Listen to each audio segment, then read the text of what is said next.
Hey kids, you're listening to the internet's wettest podcast about video games, consoles, and pancakes. The SML Podcast. Prepare for the SML Podcast.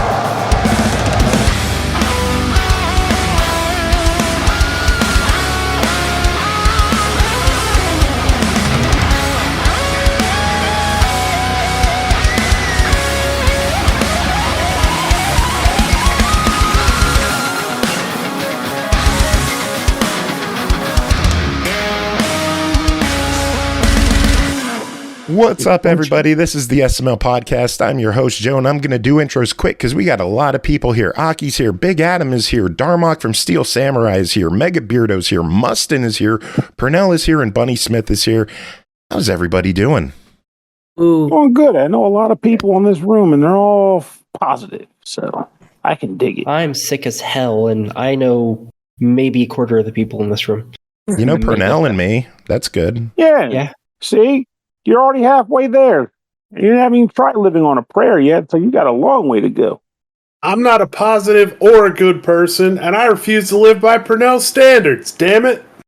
Well, Fair. tough shit. I'm forcing it on you. You're going to live by him, or else. Shit. So the way this episode is going to work is this is a MAGFest spectacular.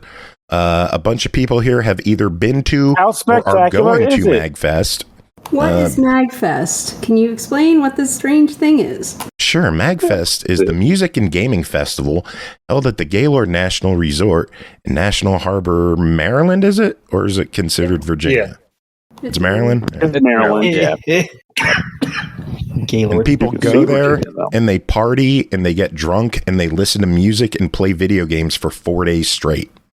True. It's true. Minimal I've sleep. seen it. Minimal sleep indeed, Beardo. Yeah. Mm-hmm.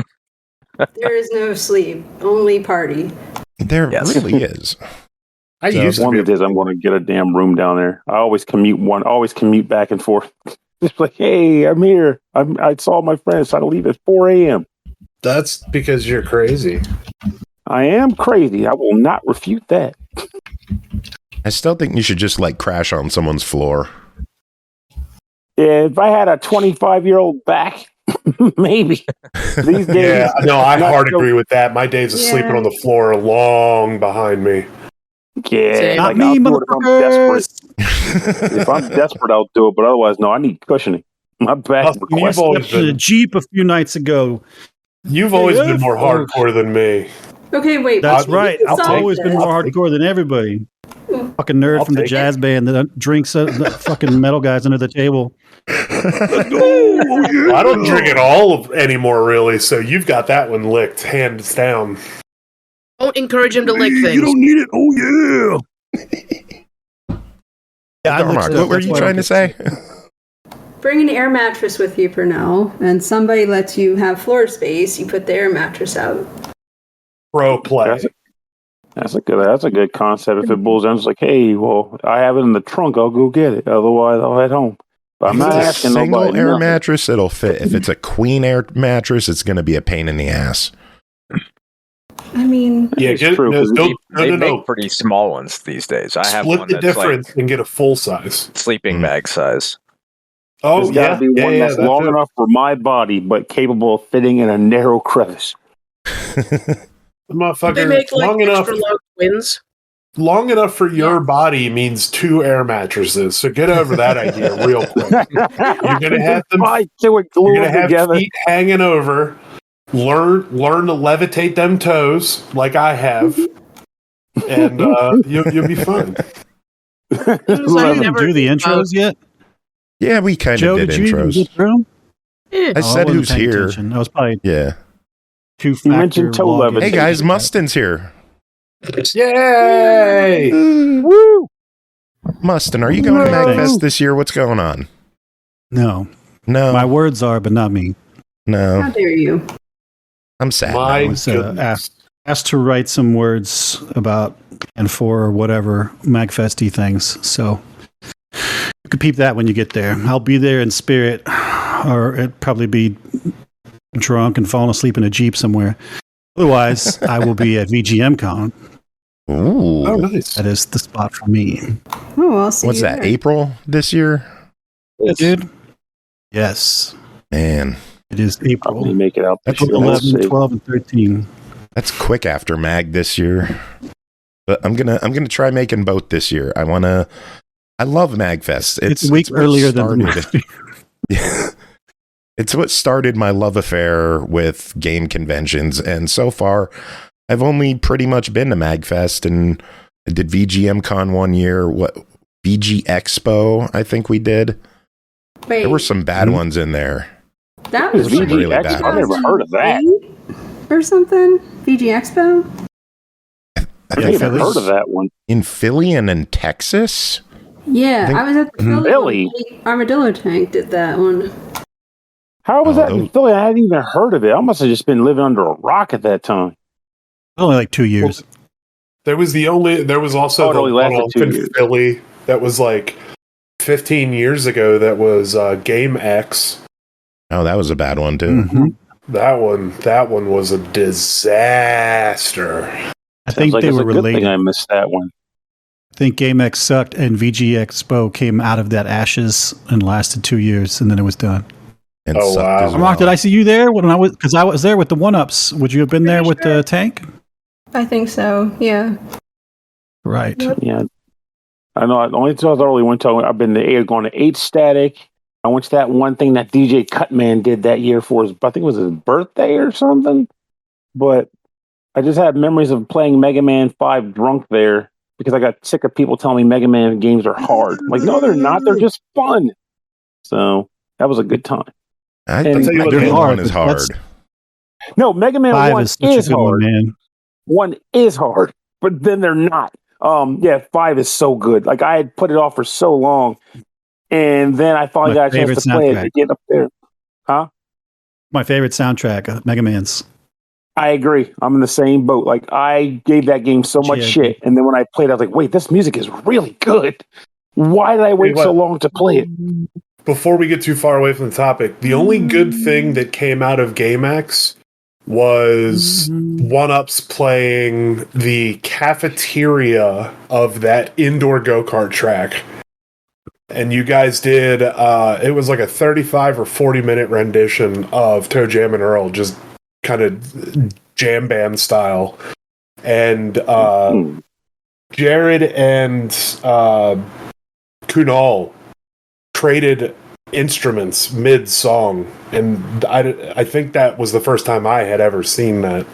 That was one of the craziest, and I still talk about that single performance to this very day, obviously. It was such a cool show. Nice. Thanks. Yeah, those two were crazy. They switched. The Kunal was playing keyboards, Jared's playing drums, and then they both switched spots. It's not, one of my seamless. favorite- beat. It was wild. It's like one of my favorite spots I've ever seen a band do, and you guys pull it off seamlessly every time. At the fucking pizza cafeteria at an indoor go-kart track. You know what I mean? Like, who would have thought that is a We thing? played Mario Kart, right? Yeah. Played Mario Kart music? Yeah. Yeah, good. Yep. It was, Still have yeah, pictures from that. that was, it was a really cool moment. So, MAGFest. We should probably talk a bit about MAGFest. Adam and Bunny, you two are a big part of MAGFest. You've been for years. What are your plans for MAGFest this year? Look important and dump work off on other people. Fair. Damn, there's the honest answer. Yeah. So okay, so I'm department head of consoles, and there is not a time when consoles is not a party. If you're looking for a gaming experience, we have it down there. Because, like, we've got the light gun games. We've got the full Pokemon section with trainers. You want to play a Smash game? Great. What version? We've got tournaments for you all day long. Like, it's great. How many TVs do you think you'll have this year? Goodness gracious. Hundreds? I can't count that high. Yeah, neither can I, man. Ugh. I just Can put all the anyone things in the count warehouse that high? to make it go. Grant, can you count that Grant, high? yeah, he Welcome, just got Grant. Hey, welcome to the SML podcast. This is Grant, and I'm late. I got a whole bunch of people here with me. Do the introductions, Grant. How We're are you just doing? gonna start. I just Do it did up. it. I just Do I all just of did them. it. Who's here? Do all of them? Yeah. We got Aki, we got Big Adam, we got Darm. Oh my gosh, look at these people. Darmock, we got Joe Cam, special guest. Thanks for coming, Joe. We got Beardo, we got Mustin, got Pernell, and got the Rad Rabbit. We got some TV talk going right now. Gonna hand it over to Rabbit for more TV talk. I was setting up I got a monitor for Black Friday. I'm setting it up. I got the SML podcast for the 10th of January. I'm like, that's cool. That's right before MAG. So yeah, that's what I was planning on. No, but here we are. Friday, we're gonna finish up on Friday, and we're taking off. I love it. We're taking off until after MAG. Take a break. Good 6 weeks off. Relax. Enjoy the holidays. Enjoy MAGFest. Relax. You don't know the meaning of the word. Auction it. My only goal at MAGFest is to politely approach my talented friends and ask them for free things that they typically sell to keep their livelihoods intact. And then I turn around and flip them for large amounts of money that I don't really even touch. I just send it off to charity. It's I convince my friends to give me shit for free, and then I convince other people to give me money for that stuff. Almost as if I am the directest of middlemen. But it seems to work, and we've raised a shit ton of money for charity, so you're a better salesman than any musician I've ever met, so it's fun to watch you hawk our stuff. I appreciate that. We learned something. Stocks sold for quite a large amount of money. Oh, I love it. That's the best. For the kids. For the kids. How much did the socks sell for? When it comes to raising money for kids, I have zero shame. How much did the socks make? Hit me up because I'm gonna have possibly some sort of new album thing. Oh hell yeah! Ooh. I think the socks went for $120 because it was like the socks and a signed album and. Wait, what? It was the last pair, I believe. It was also the very last pair. The last pair of what socks? These sound like special socks. Oh, yes, Metroid Metal socks. Yes. Okay. Yeah. To sell them, you just need to go up on stage and just chant socks, socks, socks, socks. Yeah, you want to join the band, Big Adam? You can just be on stage and just. Dude, I'll tell you what. First off, instantly yes. Just quite instantly yes. Two, the only thing I'm quite good at is being a hype guy. So if you need that for a band, I'm down. Let's play. See, I can chant socks with the best of them. I've been known to play a drummer too, but I hold absolutely zero comparison to you or your brother. So well, you can hit a tom and yell socks at the same time. Ooh, be great. That I can do. All day long. Now we gotta make socks. My only picture of VGX or GameX, whichever it was, of the 1-Ups playing. Yeah, the 1-Ups on the screen for the people hanging out in chat. So yeah, what I miss? You all done? You talk about all we're done. 15 minutes, hardcore. Yeah, compressed. Yeah, we finished everything really. Mag concentrate. Yeah, in my veins. What are you doing at MAGFest, Grant? I am performing with a band called the Super Strikers or Super Strikers. Hell yeah. Tell us about it. It's a group. We are the house band of this record label called Bitwave. So we play some music of the artists on that label, but we also do our own thing too. So our own weird stuff. So we're going to be doing a mixture of some stuff from Bitwave and some of our own shenanigans with some guests. So should be a good time. Please play the gimmick medley. That's my favorite thing on the internet right now. I'm writing it on my hand. Good Christ. I've listened to that. I'm telling you, 100 of your YouTube views are me. Oh, that's awesome. That picture is so 2000, it's not even funny. It is. Showing pictures from Mag 1 on the stream right now. That's 2002. I'm sorry. Matrimony. Can you find people in this photo? It's September 29, 2002. That picture. We've got an ale shun in the back. See if I could blow this up a little. Oh man, look at that! It's so young looking. We are all young in that picture. Oh, yeah, look at that. There's Joe down in the front. Nope, I'm right here, next to you. Oh, the Joe, the Joe that founded it. The Joe that goes. Yeah, I mean, yeah. Yeah, right there. There's Rez, Maze Dude, Dale North, Vert. Wow, man. All these people got started at MAGFest. That's crazy. Yeah. That's nuts. Oh, here you go. Here's a nice. I don't know how to do that thing that you're doing, Joe, because you're omnipotent. But let's see. Where'd that go? Let's see. Just reminiscing right now, enjoying. Where are they now? They're doing my shitty podcast. There we go.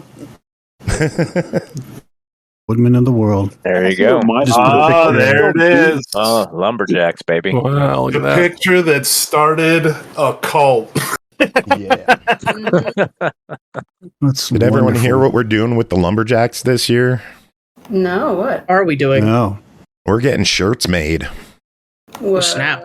Yeah, official. Because I asked and got the permission of MAGFest to use their logo for 8 shirts. Wow. 6 of them going to the lumberjacks that are left.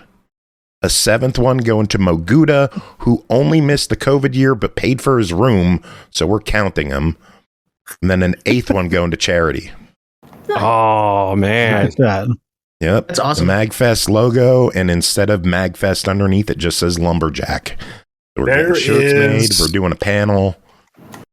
There's a guy that is super into MAGFest history stuff, and he actually owns Rez's military helmet. Oh, damn. So it has literally still been to every MAGFest. Technically, the helmet is a lumberjack in and of itself, not the owner. So I'm thinking if that guy wins the shirt, technically he's buying the shirt as an official label for the helmet, Yeah. making it completely legitimate. Yeah, we'll count it. The helmet's officially a lumberjack. I'll tell you what, if he buys it, if you remind me, we'll get a piece of duct tape and over, not like covering anything, but like over top of where the logo is, like in the Nana area, the black area. We'll just put my helmet is, and then that covers it. You know what I mean? Because then they'll know. That is fair. Who else is doing stuff at MAGFest? Darmock, you're performing, yes? That's a vicious rumor. Morning. Vicious. Yeah, Lies. Samurai is playing main stage. Our last main stage was in 2019. Sweet. Yeah. 4 times. Get that Yeah. main stage. But Get I it. was sick, so might as well have been the during. Anyway, so yeah, we're playing. We have a new lineup to most folks, and we have a whole bunch of new songs. We're probably releasing our album there. It's going to be rad. It's going to be a sick show. We have special guests.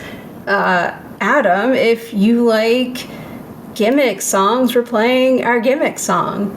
Oh, hell yeah. Yes. Yeah. Super stoked. Spoiler, it's really, really good. Oh, thanks. Spoiler, Fun fact, their I band already is why knew I that. know that gimmick. Their band is why I know Gimmick exists. Oh, really? Yeah, I didn't know anything about Gimmick until that song. I was like, what is this song from? It's really good. You're like, it's from this game called Gimmick. And I was like, what the hell is Gimmick? And at the time, it was an unused track on the game soundtrack. Mm-hmm. Now, I learned by listening to you. The only reason I knew about that game before that is the only reason is because one of the hosts of this show, Chris Taylor, he told me about that game forever ago.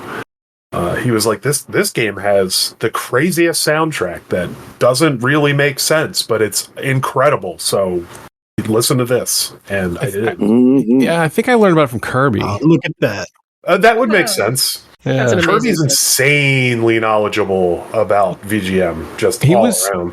We were hanging out and we pulled it up on some emulator, and I guess it wasn't a very good emulator because it didn't. We were jamming to bass lines basically, and we're like sick bass Okay. lines. And then he was like, "Wait a minute! Like we're missing." We played several levels worth over and over again because that's how that game works. And then he's like, something is up. So he booted something else, and we were missing a channel. And then the rest of the music came on, and it was like, oh, okay, this is what it's supposed to sound like. So we're all very familiar with the bass lines Gotcha. from that experience. But yeah, Hell yeah. great game, Also, look at this picture. good soundtrack. Yeah, we're just Look at showing fun pictures. Mustin, what's this picture from? It's from VGM Con. Was that last year? 2020. Oh, look at that! Oh It was man, the year before. Because I was. The year before, Yeah. because I got the hat. We got the flashlight hats. Me and House. That's right. This right here. Please tell is me you said pictured- flashlight and didn't switch out a vowel. Nope. It's Nope, fish I'm on light. Why? Fish. It's what you heard. Yep. Yep. Cool. You just fold the bill far enough and it works. Oh, Right. mercy. This Sorry. picture contains an illegal amount of talent. It does. I know. What am I even peering at right now? Like, Jesus. This Christ. hotel room was so awesome in this moment, and it's probably never been cooler. And I was just so amazed that I've known these dweebs for like 20 years plus. I managed to capture the moment awesomely. That is a fantastic nerd stock photo. Is what that is. Look at that. It's It's a shocking amount of talent. I have talented Looking at friends. Grant, I can Darmock, say that. Ailshawn, House the Great, and Chris from Arm Cannon Kubosh. Kids. Crazy amount of talent. good group. Beardo, what are you doing at MAG this year? I'm just hanging. Yeah, Just hanging? I didn't hear whether or not I was playing any side stages, so I'm just coming to hang. Well, there's some bands in here. Maybe you could link up with someone. Hang with. I think Darmock's trying to say something. I heard a chant. I'm thinking about hanging with them. All right, sure. Let's do it. Just bring like a mini amp and your guitar and come sit at our booth at Charity and just shred. Make money for I can do kids. that. That would be awesome. There you go. Just play until you get yelled at, and then when you get yelled at, I'll be like, "No, He's with me. I told him to do it, you stupids." I mean, we're giving people tattoos this year in Expo Hall again. What? Really? Damn. Yeah, we're doing Wow. tattoos for charity. Oh man. Year Give us number the details 2. on that. What's going on there? It's going to be a typical flash sheet tattoo event, like you would see at a tattoo parlor. You can pick from anything on the sheet for a set amount of price. And the reason that they're selectable from the sheet is because they can knock them out quickly. They're very practiced in those pieces. And all of the proceeds, all of the money paid for the tattoos goes to charity. And all of the tips, 100% of the tips goes directly to the tattoo artist. We don't touch a penny of that. And I think, if I remember correctly, I think Steve might also do like a 20% off the top from the tattoo costs back to the artist, if I'm not mistaken, something like that. Nice. That's what he did last year. Yeah, they make out well. They well agree to it well before they ever step foot in the building. So it's not like they're walking into something they don't understand, or we're getting anything over on anybody. Last year we had 2 artists. This year I think we have 3 with the potential of a 4th, and I'm hoping to potentially add one more. Last year we had some insanely cool stuff in the flash sheets, so it's not really limited. They do some stuff based around the theme. Was a trend that they wanted to set, but they also had like some of the old school 151 Pokemon, and they had some different variations of the MAGFest logo, and all different kind of stuff. Some anime characters that were easy to knock out for a flash seat. Last year they sold out of spots before they started putting ink on anyone. It was actually incredible. We didn't ask anybody to line up for anything. We told people that we would start things at 8:00 in the morning, and we were told that at 5:30 a.m. the first person showed up in line. Wow. And a line built from that literally all 3 days that we ran the tattoos.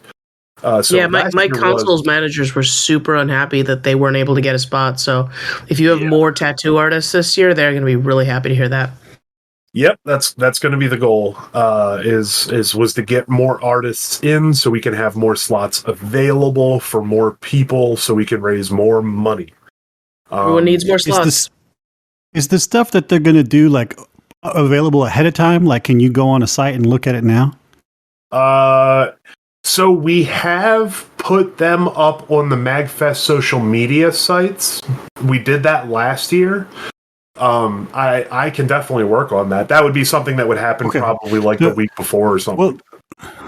Well, so it for the overall though, people are just going on spur of the moment. Like, yeah. Pulse. That's they walk up. They look up. It took me 41 years to pick a tattoo to get, and then I still had 80 days to back out. And I thought about it every single day. And then on the 80th day, I showed up and I got the tattoo. I'm glad that I did. But come on, I cannot imagine just spontaneously being like, "Yeah, I want a skull." I go, "That's MAGFest, baby. That? Yeah, that's MAGFest. Get a little drunk." Yo, bro, get that mag tattoo. You can say you got a tattoo at mag. What tattoo? Doesn't fucking matter, bro. Just get it. That's what I'm saying. Like, the old school MAGFest was super scrappy, and I forever love those days. I appreciate every moment that I was a part of those. But like, the new wave of MAGFesters are way more fucking hardcore than we ever were, dude. Like, getting a drop of the hat tattoo is like the beginning of what's going on these days, and it's wild to watch. So you say these statements, not realizing that you're prompting people to want to know what the wild thing is. You're like, "This is the tip of the iceberg. What the fuck's the how many iceberg?" orgies have you found? Like, okay, like the one orgy at MAGFest or whatever is a thing, but now there's like 30 or 40 of them. Like, yep. I don't think y'all understand how much shit has exponentially gotten crazy. Well, you're piquing my interest in MAGFest. I was going to say you have Aki. Well, I mean, you can't just go to MAGFest and get fucked. You have to be a decent person. You know what I mean? Like, you have to make friends. Oh, so I'm doomed. Oh, well. It's not just to go walk in and get banged. There's logistics involved. But, like, you know, I mean, normal laws of society apply. Normal rules of society here are. I would argue that part. I don't think normal rules of society do apply. Some of them do, but it gets pretty bongos. It gets hairy like after Junior Vegas. It's like Junior Vegas or some shit for nerds. It's like, well, but yeah, in way less, like, you know, risque shit. The charity team also bought a claw machine that's going to be at our booth. Now, we're that's going more to charge for people to play to win either tchotchkes or tickets. Oh, is it going to be like a good claw machine, or is it going to be the one that, like, every 50 times it'll actually grab? It's the one from Arcade One Up, so however you classify that. Yeah, I have no idea. I love how you describe that. That's not all claw machines. First off, gotta rip off. Having worked in an arcade and knowing the dip switches inside of those machines, how hard the thing squeezes and for how long and the drift delay are all programmed by the arcade owner. So, like, in other words, if you're up against an arcade machine that, like, has zero grip strength, it's because the owner of the arcade is apparently a cheapskate. That sounds about right then, yeah, because I go to an arcade. All those are very, very, very adjustable. Evil. If you want a more like guaranteed thing that's not quite a claw, there's like a scavenger hunt kind of thing going around arcade. Yep. And they have a chicken machine that's set up at the arcade desk, and you can get a golden egg with some kind of wonderfulness inside. Oh, the goose that laid the golden egg, huh? Exactly. You just got to go wander arcade, find something cool, and bring it back. She didn't say goose, she said chicken. No. Out here goosing around. Oh my god, look how young Norg is. That a DoD listening party? Or It It's is. gotta be. It's Gotta be. okay. It came from my stash. Grant sent these pictures. I was gonna say that's gotta be a D&D listening. This was my first one. This was 6, I think, right? 7, 6. What was your first Darmock? Because I think we had the same first one, 6. didn't we? 6, Yep. yeah. This is 6. I only got you was guys when you by played, 1 right? year. No, I mean, it was only 20 years ago. 6 was before I played. 7 was the first one I played. It's not 20 years. I haven't been a department head that long. It was 2008. It's January. getting close. 6. It's crazy looking. But at you all didn't these play until pictures. 7, Grant? I didn't play till 7. No, 6 was just me and Chunk going for fun. And then scheming about the band all the way home between DC and Asheville. It was just like we saw Temp Sound Solutions, and I was like, oh my god, we gotta get. Kirby has to be in the band. So yeah, we were scheming, but yeah, 6 was my first, and it was just hanging out. I think we did some Jam Space stuff, I think, but yeah. This group of absolute hooligans. Yeah, Mustin sent this picture. People are so angry. It's amazing. Well, that's What are the they mad metal about? thing to do, right? Is just be angry as hell. I'm mad about it. Mhm. I think Dan Taylor, he's the angriest. He's just like, I will kill you, all of you. Yeah, he's got more of a kung fu master thing going on. He does. Or no, like I'm sorry, that's Dan Barrett. angry. I'm sorry, I got him backwards. Some look angry, some look horny. A couple of people look constipated. I mean, Yeah, Everyone's all those things at this point. it is MAGFest. He's quite Yeah. angry as well. All of the This above. was a whole bunch of people who are Definitely on horny, that though. album, I think. Your brother's in the back. He can't be angry. That's not in his soul. He's smiling. Hey guys, what's happening? My name's Anything Adam, and I'm like fixed? the best drummer on fucking earth. Hey, everybody! Like, good lord. Need a power supply? I got you covered. I do like Katie Scary's Zaz in this photo as well. That's some good. Oh, that's a fair. good. It's a good Zaz. pose. Oh man. It reminds me of Good Guitar days. Man. Oh, Guitaru Man. Is Guitaru anyone Man. learning Guitaru Man this year? Do any bands have Guitaru Man lined up? Someone's got to. Well, the one-ups do, but we won't be at MAGFest. Damn it. Damn. Did you get learn shit DJ and on. Blues yet? I think What did you play? I think we learned it, but we just never played it. You should play it. Don't ever tell me what to do. T-square stuff, but not that. Sorry. So that was the song that your group learned, or did you learn multiple songs from that game? Or From Guitar Man? Are you talking to me? yes, sir. You talking to me?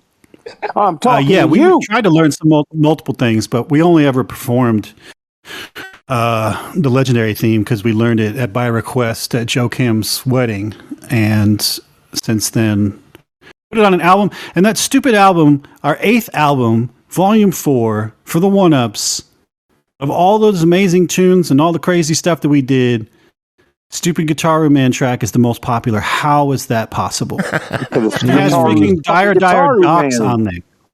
Because it's freaking fucking Dr. Guitar Mario Man. in it. Because it's Donkey Guitar Kong. Man. Doesn't matter. Guitar Is that Man. True. Is that It is that deserves some sort of top, man. that's some sort of graph where you hit the sweet spot between song popularity, and getting buried because you also did Dire Docs, right? But just enough people like Guitar Man. Who's covering Right. Guitar Man? I think you found it. You found it, Mustin. It is. That's it. There it is. That's the one. Love that damn game. Life That was finds like a one- way. It's one of See, the now- first games now I could you're think like- of. Now you're stepping into Steel Samurai's territory of covering the uncovered. I mean, we also do known stuff like Power Rangers, so I don't know. Oh, that's fair. That's fair. No, no one's out doing Steel Samurai. That's as simple as that. And I'll die on that fucking hill. Yeah, we're still doing I totally agree there. Oh, look at speaking of the wedding. Oh, Yeah. Wow.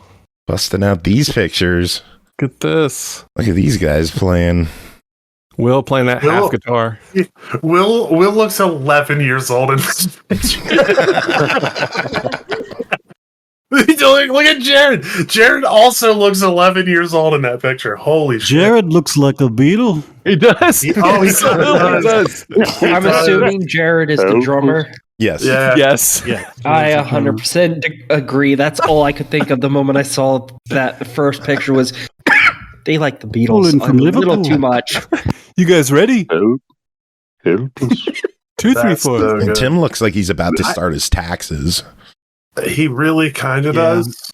He does. He's got a little bit of an accountant vibe going on with that suit and tie collar combination. I gotta He's have to like- check my dividends and my portfolio. I do really like Will's guitar in this picture, though. I love that guitar. It Diversify looks his awesome. loans. I don't know about its performance quality, but it looks amazing. I love that thing. Yamaha silent guitar. Great. That thing. That's yeah. He doesn't do that anymore, does he? I don't even know what it sounds like. I guess it's silent. It's not plugged. It's not mic, plugged up or whatever. Unless it was a rock track, it was the first 3 the One Ups albums. Every track. Yeah. He did one Castlevania 3-track with his acoustic or his regular classical guitar. But yeah, but all the funk stuff and all that, because of all the feedback, he was trying to play in this rock band, and he was like, "It's not working." And so he found this solution, which was this Yamaha silent guitar. That You just uncanny plug the will. cord right in. Yeah, I was He's gonna like, say, what this an sounds a lot impression. better. I love it. That's so I'm going to good. do the same chords over and over. And so he did that until he got this new guitar. And now they both have these little guitars with no necks. And it looks so dainty. They look like little elf boys playing sound sticks. It's ridiculous. Little elf boys. What's Y'all this are brutal. from? Oh, man. What is this one Oh, from? This is from Mag 1. This is the mini bosses Wow. on stage. And I You think got to my give God, me that all is these Aaron. pictures. I think the band Yeah. Everyone as well. And the 2 or 3 on the left. Yeah. Right? Yeah, they were their At whole least thing 2. was Everyone is better than Limp Bizkit, and their band name was Everyone. You know what? get Fair. it. I can agree. I will say they are not better than Limp Bizkit. They may have gotten better in 23 years, but I'm gonna go with a no. Oh, I'm that sure makes they me very, left very those days sad. behind. Considering we're all just talking about the times that we've seen this band that none of us had ever heard of before this moment. Yeah. Like, I don't think I they're love around before. Joe, I need these pictures because I don't have a lot of pictures. I do have some video, but I love this because this is the first time ever at MAGFest 1 when the One Ups played, and it was the One Up Mushrooms back then, before Yep. Tommy Tallarico renamed us to the One Ups. But I digress. The mini bosses were there, and everybody was so excited because we're going to see the mini bosses, and they get there and they're using all of our gear and all of our drums and everything that we brought. And I thought they were going to destroy everything, but they were awesome and they were cool. But we did make a lot of fun of them because these fucking guys were like in their late 20s or some shit. So a bunch of fucking nerds. And then, wow, define irony, right? And here we are. we were 21, 22, and these nerds. And now we're like, yeah, I'm 40 getting a tattoo. It's a midlife crisis. I've considered got- getting my first tattoo at MAGFest. See, I look, think- there you go. I think you need to get the artists to learn some band logos that are performing there. That's Okay. very specific. Yeah, I I would get a One Ups And logo. Grant- I'm Grant- just saying. Grant knows very well. I love iconography, and I've been telling him for many, many years. But the only one I would get would be the Metroid Metal one because it's just cool by itself. I love it. Simple. And I guess I would get the One Ups, like maybe the circle logo on my left nipple. Yeah, Mm. Okay. And the nubbin sort of gets in the way, right? Because there's nothing centered in that logo, so you gotta I just work snarfed around the it. correct- My question is, are you going to go with the Japanese style controller and color the buttons 4 different colors? No, we never do that. It's always monochrome. No, well, I know that you've never done that in the logo, but it's your body, your canvas. You know what I mean? You can be different. Okay, well, it's my nipple, my choice. Well, yeah, where there's no lies to be found. yep. I want to do the knuckle tats that just have Nintendo going across. N-I-N-D-O. N-I-N-T-O. Yeah, that works. Works, yeah. Yeah. I always wanted to get, until I saw like a whole bunch of people do it, I always wanted to get a Ravens jersey with the last name Nintendo with the number 64. Oh. I've seen that around a bunch. That's a good idea. So what's everyone doing for the holidays? Luckily for me, staying home. We're hosting this year, so we don't got to go nowhere. That rules. Yeah, we're not doing that. We're not. Cool. Yeah, we're not traveling either. So no idea. Yeah, same. No clue. And that's fine. That's great. Yeah, I'm going you do a lot skiing, of East Coast traveling, don't you, Grant? What's that? You do a lot of East Coast traveling anyway, so. Yeah. We did the Thanksgiving thing, so we're here. There you go. Feels good, man. Bunny, what did you say you were gonna do? I'm a weirdo, and I'm going skiing in Idaho. Oh shit! Nice. Fun. So we went out there last year. It's called Sun Valley, and we got to watch the U.S. ski team train, which was kind of awesome. So, yeah, we're doing that again. Nice. Why do you like skiing? How do I like it? Why? What about it? Oh, I heard.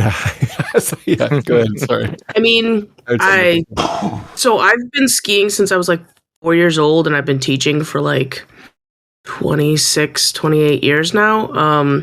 So I love the rush. I love the cold. I love, hurtling down a fucking mountain, like screaming your ass off. It's a rush. Do you listen to music or do you not? Sometimes or yes, both. Or... when I'm by myself, I do listen to music, but I have a bone conduction one, so I can hear the stuff around me. Oh, that's cool. You got a Black Diamond jam. You got what's like the go-to ski music? Because I'm just thinking of like SSX music or something. I don't know what I would listen to. Barreling down the mountain. Yeah, it really depends on where my head is at. Like, sometimes it's like chiptune stuff. Sometimes it's, hey, I'm just going to listen to like one of the Final Fantasy soundtracks. And sometimes it's like, oh, I'm going to do some electro funk. Why not? And sometimes you're like,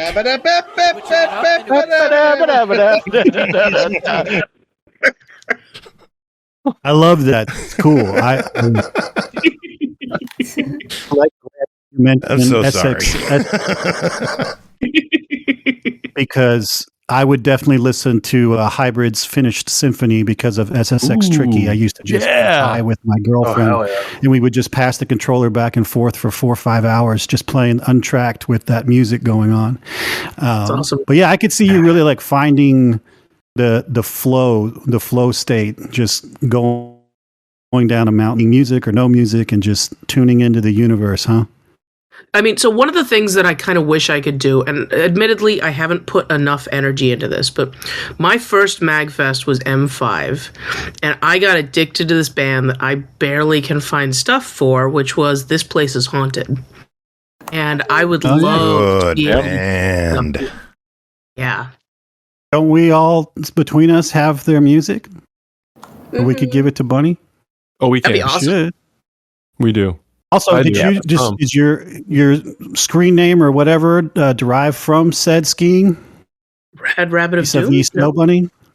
Oh, okay. No. So I don't call myself a snow bunny because then people watch me and I kind of blow them out of the water. My Red Rabbit of Doom is because I can be cute and cuddly and I have nasty, sharp, pointy teeth. Okay. Sounds like my ex-wife. Okay. So, Darmock, how about your Christmas? Hi. What? I'm traveling to South Carolina to see my best friend who was a singer of Armadillo Tank. And then I'm driving across the state to visit my parents, and then I'm flying back, and yeah, it's going to be a wild few days. Are you going to take your car as a carry-on? Yeah, definitely. It's a foldable car. Haven't you bought one yet? Gosh. No, I'm saving up. I'm trying to save up for the MAGFest logo tattoo that I'm going to get, then the folding car. Oh, okay. Got it. Priorities. No, I got to rent a vehicle down there. Hey, we have a D-Shoe in chat saying, is that a motherfucking Mustin I hear? It is. Why, yes, it is. Would you like to address those accusations that you're a Mustin? No.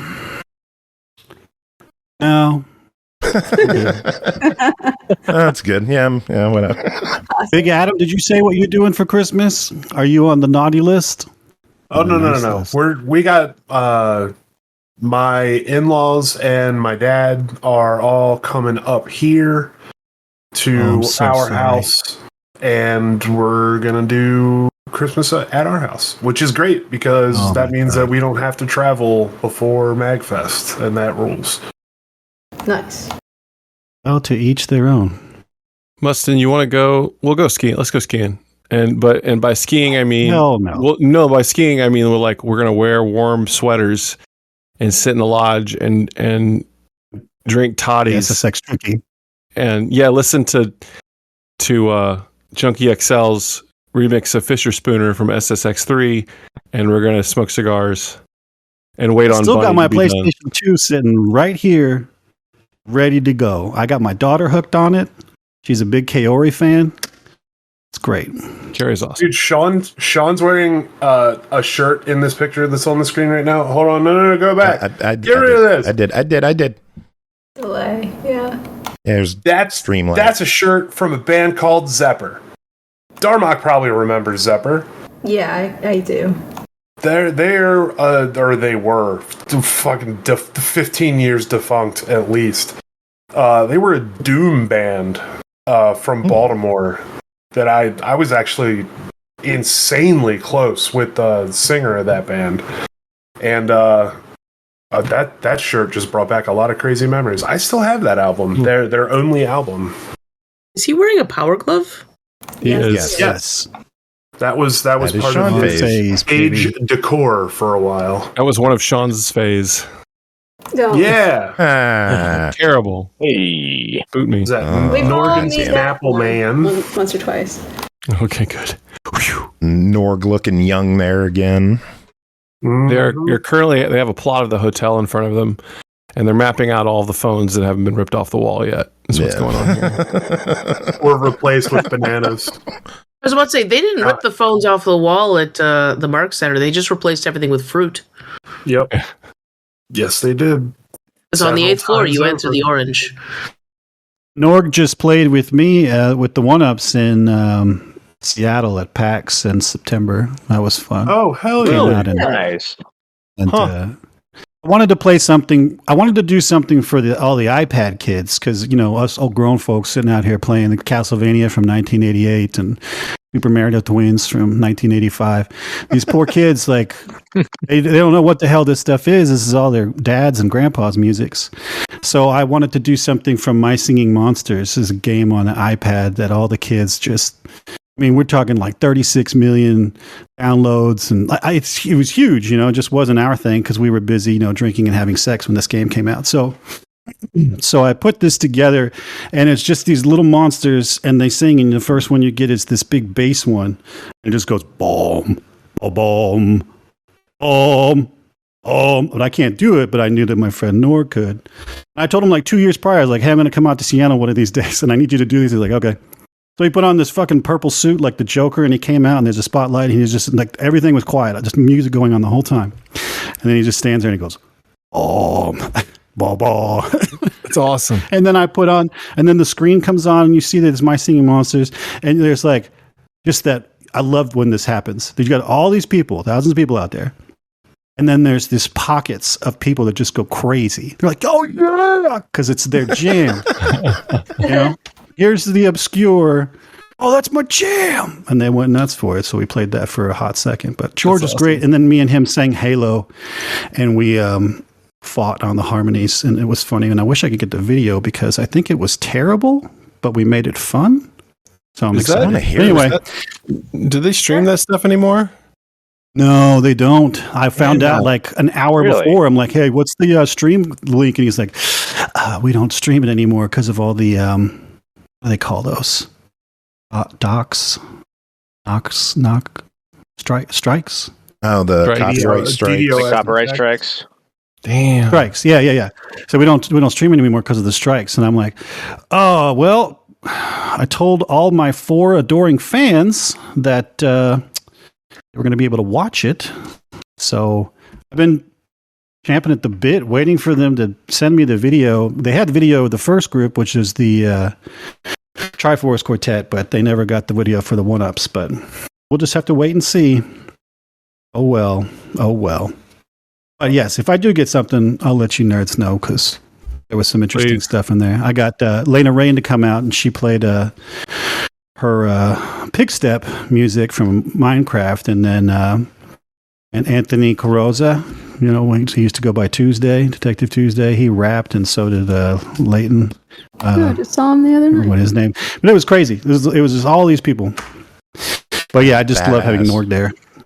It was old school. Norg's always good to have around. He actually did a new Christmas song for us this year. How we do our SML Christmas songs, where you just take any song and throw some sleigh bells on them. He manually did sleigh bells to his song Abduction. And if you are familiar with the song Abduction, you know that it's 18 minutes long. Joe, bring Doc Havoc into the chat. Oh, will do. Where is he? There he is. Ian, how are you doing? Hey, not so bad. 18-minute long Christmas song. We're going to have either on this episode or next one. The audio's a little weird on it, so I'm waiting to hear back from him. But one of these shows, we'll have a new song from Norg. But Ian, you had a good question in chat. Would you like to repeat it here? Which one was it? The most recent. Well, let me scroll back here. Oh, is that the one about the chode load? Yes. Yes. Is this Jesus? Yes, it is. This is Jesus. Hey, Jesus. How are you, son? Not too bad. Been a minute, man. Yeah. I saw you last time I was at MAGFest, right? I think so. I do believe you brought your kids. I did. My crotch fruit. They were attached to my nuts. They came with me. Yeah, because I'm trying to think. Because we stopped by the one-ups room and we all mingled for a bit. Yeah, and then right. before you guys left, you dropped by our room quick. Mm-hmm. You took that Polaroid photo. Right. And how? Well, good to hear from you. What is your question, sir? What was the name of the shoot? An especially obnoxious jackass. I'm trying to think of which. This is pre Gaylord. It might have been during the golden era at the Hilton Alexandria Mark, but I'm not sure. But I remember there was this dude, and he had his posse of homies, and he wore a power glove religiously, and he thought he was all that in a Triforce Johnson. Yes. That was 100% Triforce. And he tried he tried taking over a panel. I think it might have been like the oh god, I'm brain farting like a motherfucker tonight. The closing ceremonies, and he tried to bogart the panel with his crew, and Heidi just got up and just fucking laid into him and just totally schooled his ass on the spot. And it was funny because everyone thought she was just, queen for the weekend. And she's like, I really didn't do it for the attention. You're just being a dick. And it's like, oh, we know. We know. That was the panel right after my Tetris story, where there were a bunch of us playing Tetris DS in a hallway before a panel. And the last two people were me and Triforce. And the way Tetris DS worked is if anybody disconnected, the game ended. And he had one of his friends close his system so that he wouldn't lose to me. Wow. Yeah. Well, that didn't surprise me, actually. Yeah, I also heard he threw an absolute tantrum when someone beat him at, like, Pac-Man or something like that. Or Pac-Man, one of the Pac-Man versus remix reboots, whatever's, or something like that. It was like, a fairly simplistic game that he was supposed to be a master at, and, like, some dude just beat him, and he got super, super pissy about it. I'm loving this story. I don't know who this is. I've never heard of this person. I'm honestly surprised to hear this, because he was at the second MAGFest. He was one of the reasons why I was so pissed off that year, and I thought he stopped coming. But he kept going. Coming to like MAGFest 8. His last year was 8. Yeah, that might have been his last year.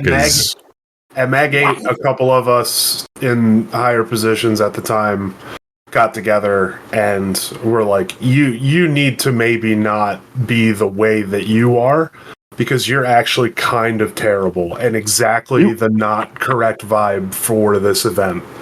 Like, wait, he was actually banned? Have a bad fun. He wasn't. He More wasn't like shadow banned. We were just like, hey, maybe don't be such a dick. Yeah, that makes me so happy to hear. Apparently, he was the antithesis of the MAGFest vibe. Apparently, not great. Yeah. This has been we were not the only people to have this kind of conversation with this person, and he no longer really goes to video game events in the United States. He's entirely based out of Jamaica now. Oh, he left New York? Yeah. He left the country. Yep. Wow. I had no idea. That feels like moderately vindicating for me. I appreciate that. All of that. Because, yeah, he pissed me off. If people cross my path and they leave an impression, I will find where they have ended up. Like, it's a weird obsession of mine. To make sure that other people entirely on their own accord have failed in some way, and that's, I don't know. Yeah. If you never heard of Triforce Johnson, you may have heard of Triforce Johnson as being the guy who would always be at the front of the line at Nintendo World New York for new releases. Yep. Well, also that guy. The same guy who would pay his friends to sit at the front of the line while he went home and didn't sit at the front of the line. He also wore a power glove, didn't he? Yes, he did. Oh, that's the I remember. That's the guy? He had a very overinflated sense of self-worth. Oh, that guy. And it made me sad, too, because he introduced me to Justin Wong at the time, because Justin Wong was in his crew back then. Empire and I actually liked him. I liked him. I'm like, why are you in this guy's group? Because he sucks. You're a great guy. Justin Wong was great. Every interaction I've had with him, he was a great guy. I entered him into a tournament of a game I entered him into a tournament for a game he never played and he won. I was like, this will be fun. Oh yeah. No, that makes total sense. Right, like he, recently the Marvel vs. Capcom 2 for the Switch came out like within the last 6 months. Oh yeah, Capcom collection. I heard about this. He was basically the end boss of the internet, because if Justin Wong owns Marvel vs. Capcom 2. Like, if you think you're good at it, you play Justin Wong, you find out that you're a trash fire, and then you go back about your life. He is the best player in the world at that video game, period. There is no other way around it. And, I think they changed the rules of connections because of him. They were saying that he was the end boss of the internet so badly that he was causing Steam refunds. Yep, that is a fact. That is a fact. And it was amazing. He was wrecking people. And he was going with teams that were trash, and he knew that they were trash because he was live on his streaming service, whatever he streams on. Being like, oh, look at this trash tier team. I mean, I'm still going to absolutely wipe the floor with everybody, but look at me. I'm playing with these characters that have 2 moves or whatever. You know what I mean? It was crazy. Oh, that's a BitGen shirt. That's an insane BitGen shirt. That's a BitGen shirt. That was one of our shows. That was. Look at that fucking lineup. That's a hell of a lineup. That's an DJ Cutman lineup. Holy DJ flying fuck. I don't know. Whenever I see DJ Cutman fan either. No. 2009? Think so. No, 2010. No, 11, right? No, because 2011. Armadillo Tank's on there. We folded in summer 2010. We played BitGen 2010. That was the last show. So maybe it was 2010. I loved year 200X, 2000X, whatever. Yeah, and you couldn't ask for a better group of dudes. They're all dad. Well, most of them are dads now. They're all just awesome. Oh yeah, your old one. Dude, one dude from that band sent me a whole bunch of cool shit, including some comics, and one of them is kind of worth a few bucks now. He just sent me some Mega Man comics. That's Tim. That sounds like a Tim move. Him, that sounds familiar. Yeah, I just sent him a bunch of cool shit, and he sent me a bunch much cooler shit. I love this freaking. I love this community. Triforce aside, he just making me crazy. So everybody else is cool. No, I agree. I fully agree. That's the one thing, man. Like the Mag fam, like the OG Mag fam, like. There's some of us that don't talk, interact for years, and when we wind up in the same room, it's like a hug and where's the beer? Well, you know what I mean? Like picks up right where it left off, like no time at all has passed. Let's get her done. And I love that. That's why I'm addicted to this world. Yeah. And we're just about a month and a half away. Yep. Which is exciting. Yep. I can't wait. MAGFest is that one event that I look forward to every year, mainly because of the friends there. Like, I rarely go for the actual convention these days. I'm there for the friends. I do my panel.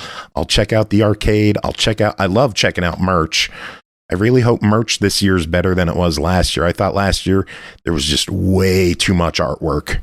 I don't know. It felt like everyone had artwork to sell, and there weren't as many game stands or like tchotchkes or the one place that would sell like lip balm and bath bombs and stuff. I miss those places. Oh, you're just mad you weren't able to get your lip balm. Yeah, you got a personal bias tie to that last one. Come on now. No, I would buy bath bombs for Ashley. So.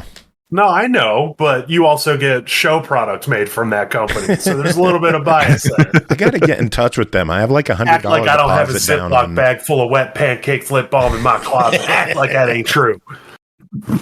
People would probably buy those off you. I have friends asking for it.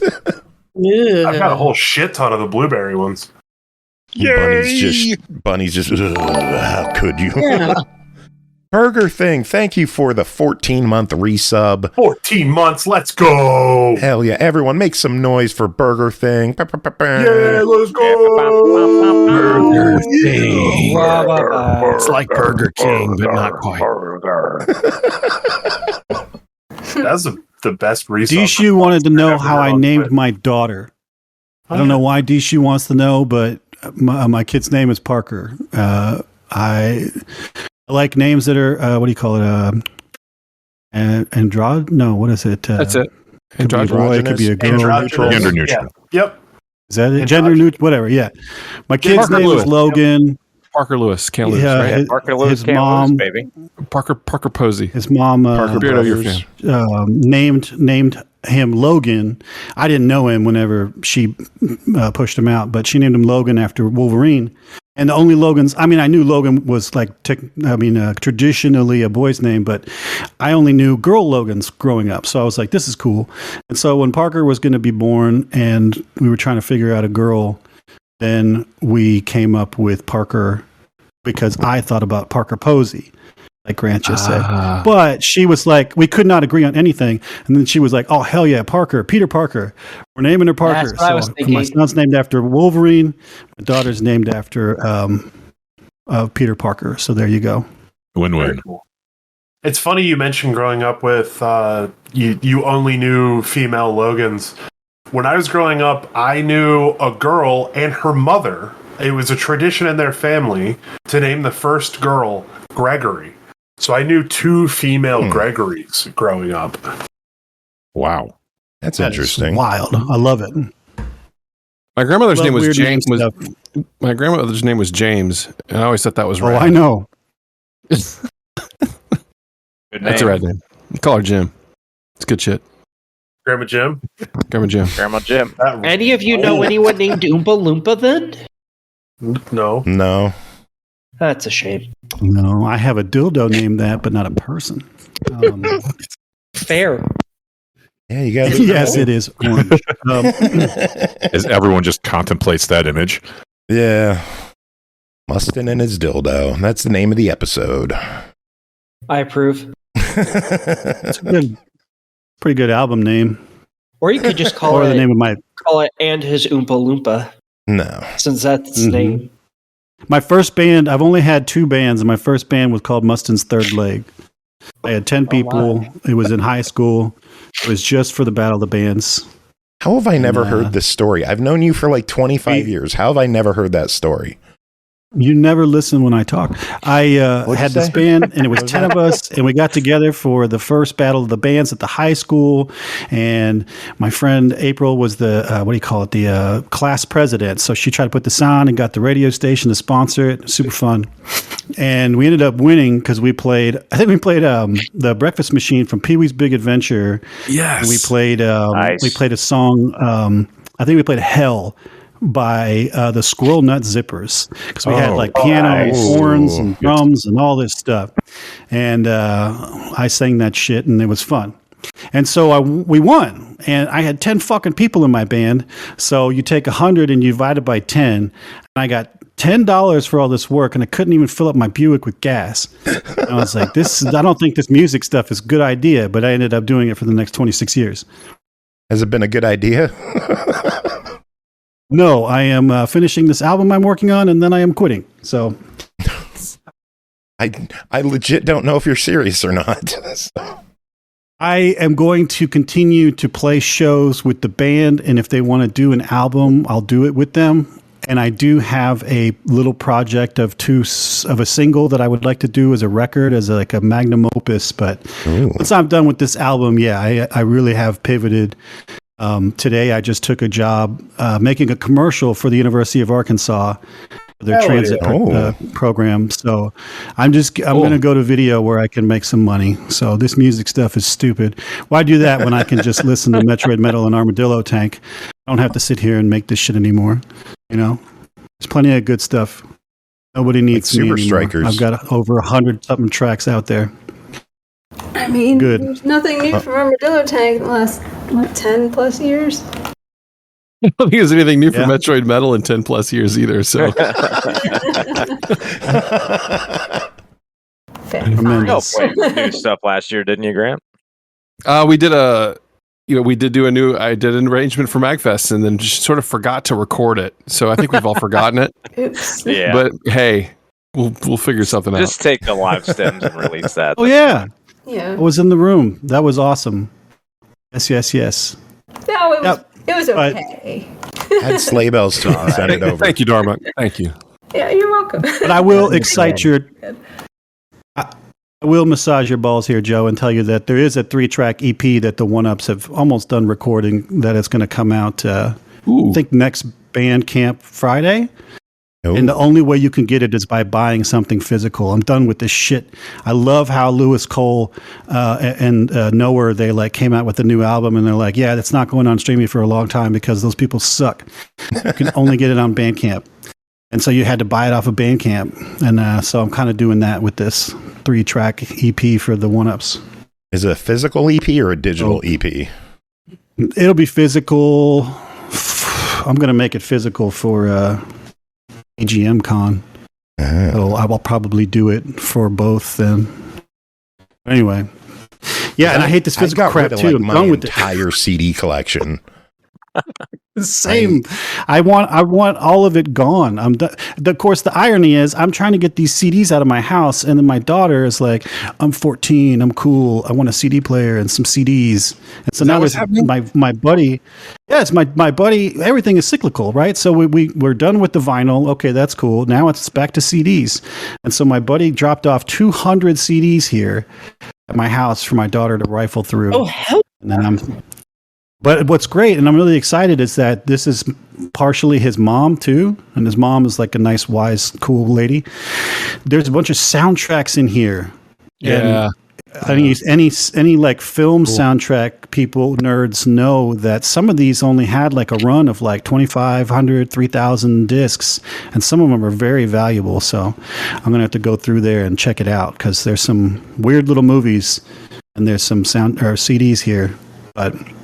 Yeah, I'm just physical rare merch. CDs. Mustin, did you hear what I'm donating to the charity auction this year? Your pube hair? Nope. Donating Good. my Don't only tempt copy. me, mine.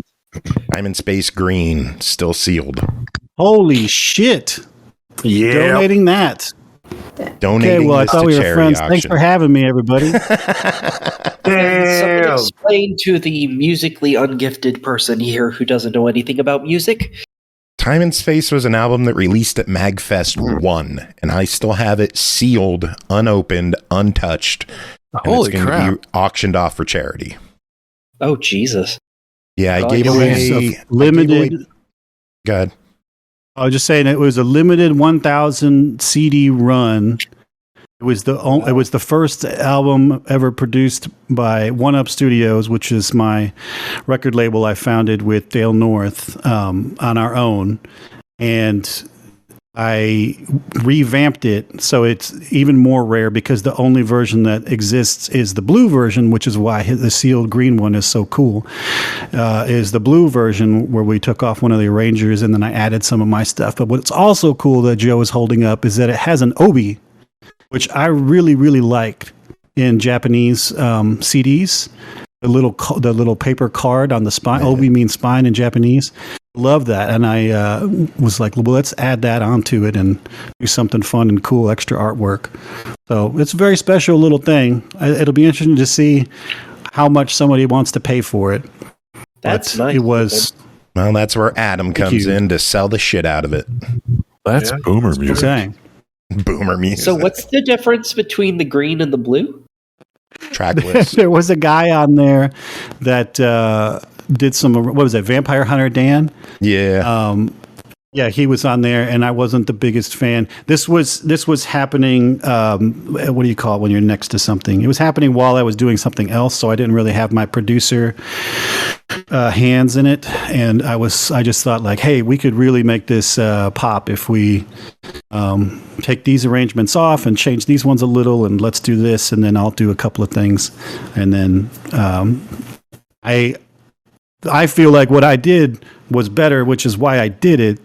That's all subjective because some people did prefer the green one, which is great. But that's just how Clearly it ended not up. Joe, seeing as it's still unopened. Well, I bought 2 of them. Oh, I would, okay. for the longest time, I would buy 2 of anything the One Ups would put out. One Up Studios would put out. KFSS.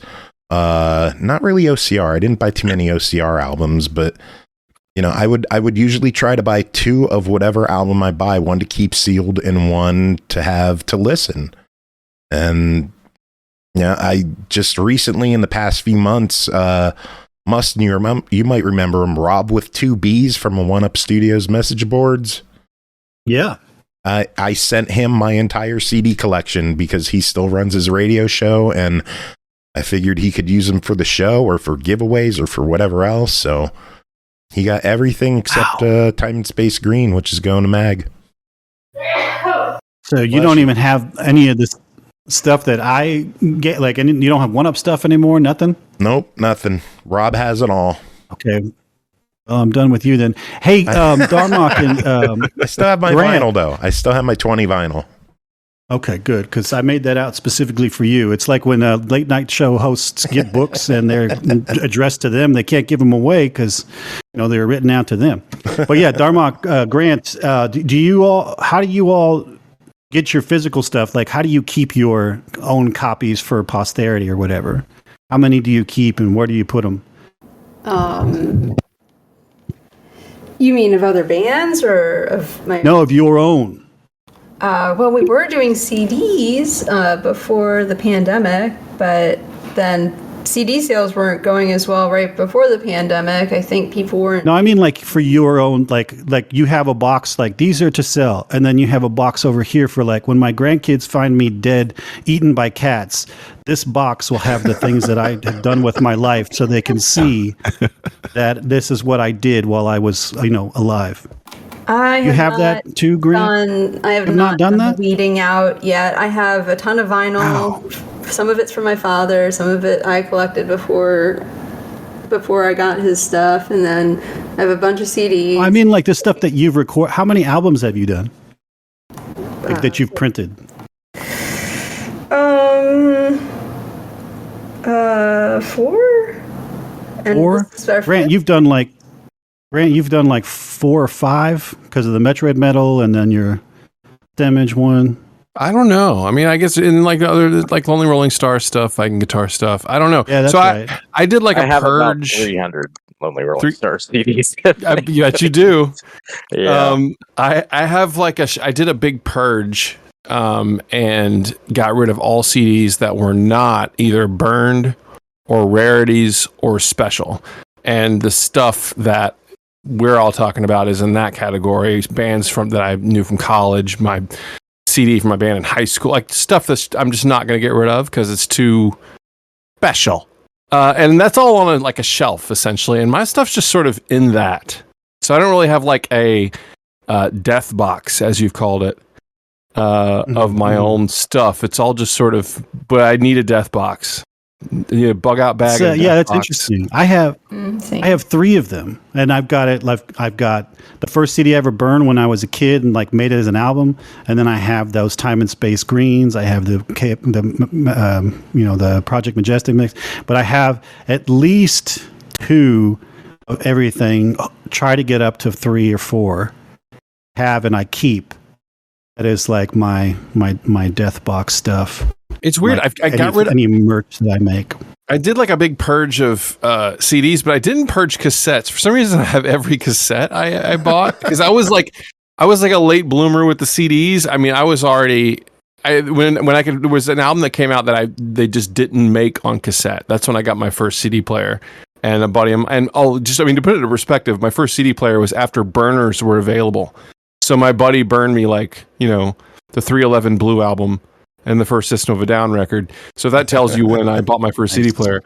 So I have a ton of cassettes. So those are all still there. And obviously in that, there's like every weird, very first microphone recording I ever had, and the album I made with my brother when we were, 11 and 7, with my custom artwork and the fold out so the case wouldn't close correctly, all that stuff. So yeah, I've got all that stuff, but I don't have like one location for all of it, but I do definitely need to figure out where all that stuff is and put it in one place. So I guess that's what's making me feel crazy and different, is that they're in 2 different places. I've got the one place over here, this like treasure box where there's stuff that I've made.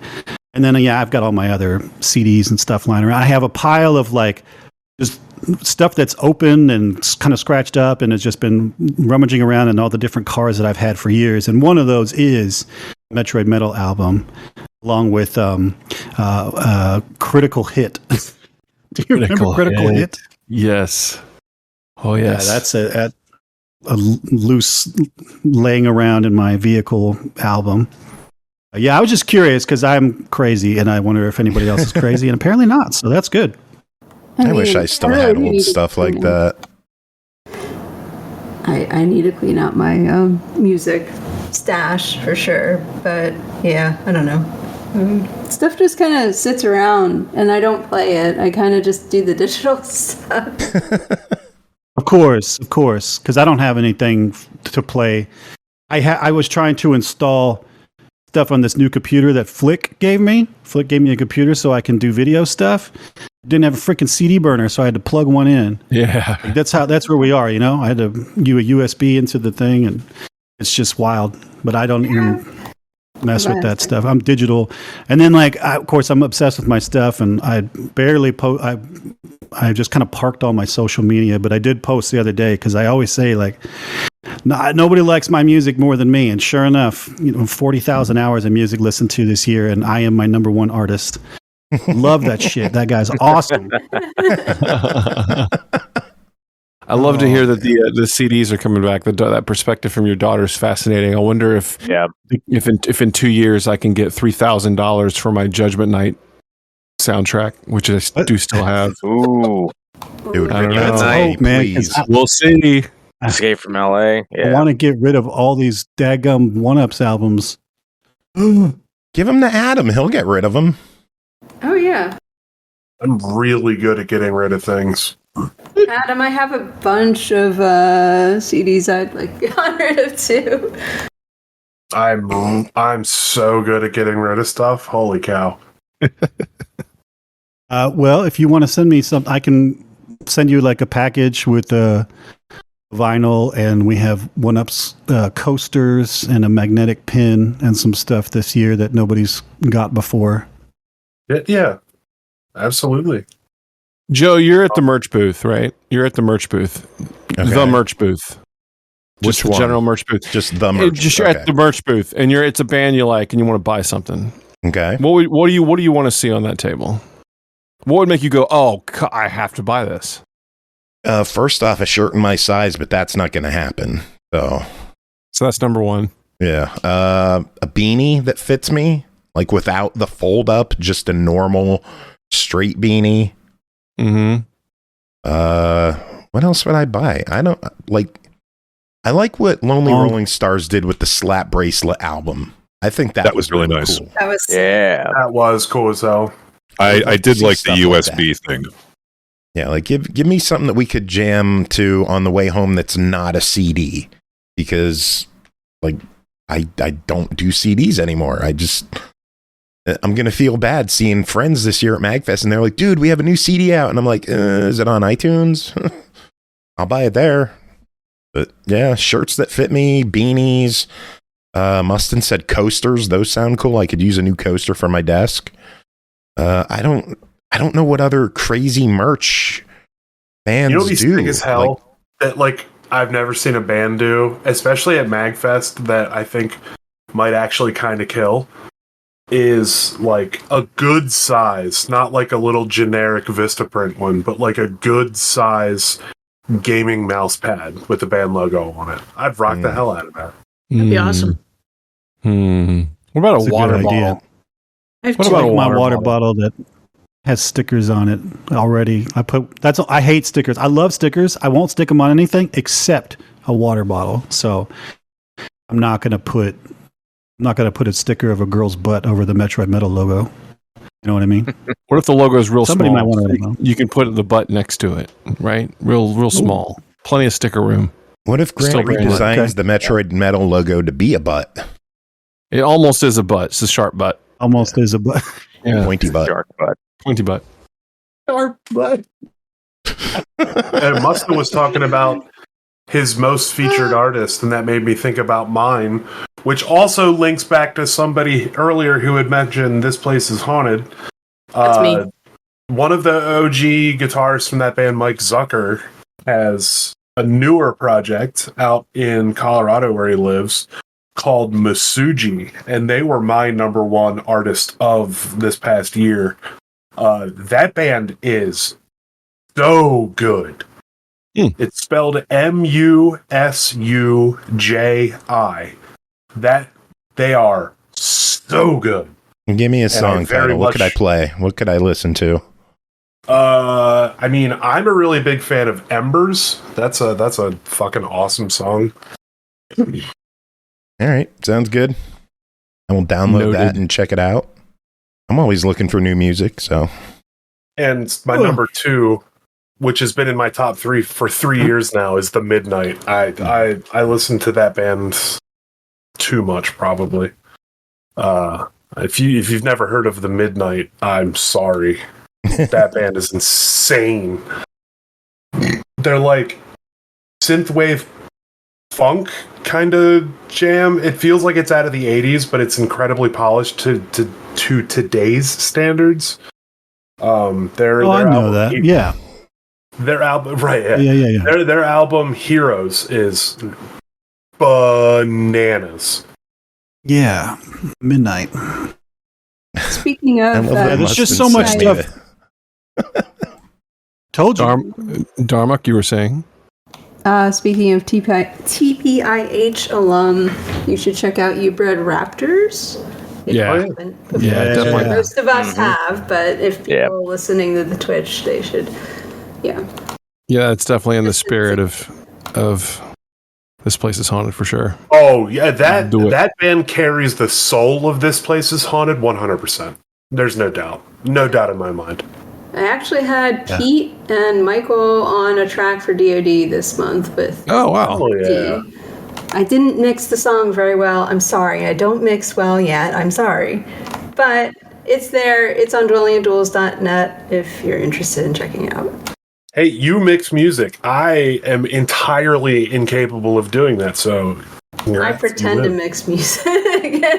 I don't know shit about shit when it comes to making music, but I'll tell you what, I can listen to the hell out of it. Yep, I'm with Adam. But not like you. I listen to me. Now this is what this picture where it shows my top artists. The fourth one is Game Chops, only because the single that I put out was Game Chops, Mustin, and it was me listening to my single over and over as I worked. So it's a mellow house track. Are you in Robbie Benson's number 2 here? Is this just because you love Robbie Benson, or are you on there too? He's me and my former wife are kind of like arguing in the background as a ambiance to one of the tracks as I'm trying to find my taxes. But he made these 2 albums called it was called Music to File Your Taxes To and Music to File an Extension To. Yes. And they are just and then honestly this comes up at a fortunate time, because part of the reason that I am not going to continue doing what I'm doing with music is that Robbie just kind of came out of nowhere, and I'm a meticulous person, and I think that y'all can speak to this too. I think, the 3 of us here that make music, Ryan, Darmock, and Stemage, and I got to do it myself. Because that way I know what I'm doing. And that's like drums. I got to get in there. I'm doing the drums. I'm not a drummer, but I know every time that I'm doing my drums, I'm doing it with my arms and my feet, and I'm making sure that all 4 limbs are moving, that nothing is impossible, because the ear is going to pick up on that. That's how I think. But stupid Robbie just put up an iPad with some drum loops and then plays keys over it with his Nord, and it's so good. These albums that he made are just so good, and he made them in like 30 minutes. And I'm like, what the crap? Robbie is like actually a prodigy. Him and Tony Dickinson are on the same level. They're like prodigy material. Mm-hmm. It just makes me want to go home and be a family man. It is. So I just can't. But both of those albums that he made, the Taxes albums, are just such a freaking groove, and you can get into that flow state, like what I was talking about with Bunny and the skiing. You just got that music just going, and then I'm just doing stupid administrative crap work in the background, spreadsheet after spreadsheet, baby. And so that just channels up where it's like 6 hours of just being on loop. And so that's how I really get this stuff high. I love listening to my stuff, but I like picking out these tracks and they're mellow. And then with Robbie, and I don't know why I was listening to the 1-ups, but that's a lot of music. 39 hours. I was listening to a lot of stuff. I like a lot of music.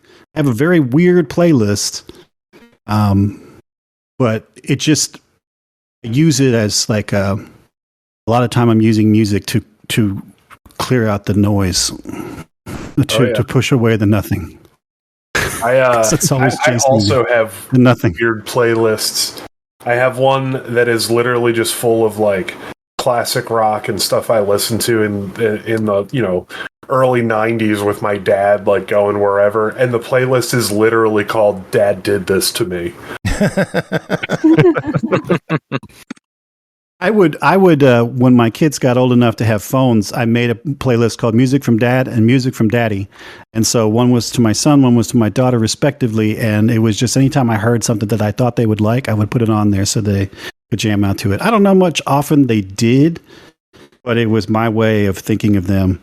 I know that it did get my daughter hooked on Yoko Kanno though, because it's like, oh, this is your theme song, Cats on Mars. And so now she's a big weeb. Nice. One of us. Oh, man. Not a bad world to be inducted to. I was going to say, I know we've been chatting for a while. Is there anything else people wanted to talk about specifically before we wrap this up? Let's go down the list. Aki, anything you want to talk about? God, no, that would require me to talk. Fair. Adam, what about you? Not really. Just if you come to MAGFest, come by the charity stuff, say hello. Give me a hug if I know you, and even if I don't, tell me who you are first, so at least I'm not hugging a complete stranger. And let's party. I've been doing this for not as long as some people here, but I've been doing it since Mag 5, and I'm ready for another one. Let's rock and roll. Don't let him know who you are. Just walk up and hug him anyways. I say at this point, it might as well Can I be just all. continue to walk up and glare at him because that's our thing? Yes. That's expected from you specifically. Great. I just want to make sure. All right, No, but that's Darmock. it. Any thoughts from you, Darmock? Other than glaring it at him as we usually do. Come see Steel Samurai. We're gonna melt faces and. Oh yeah. What day are you playing, Darmock? We think Thursday. We think it's before Animal Style if all the concert schedule stuff is correct and doesn't change. But I don't think I've gotten confirmation yet, so just tentative Thursday night. I might also be playing a song on bass with the orchestra at MAGFest.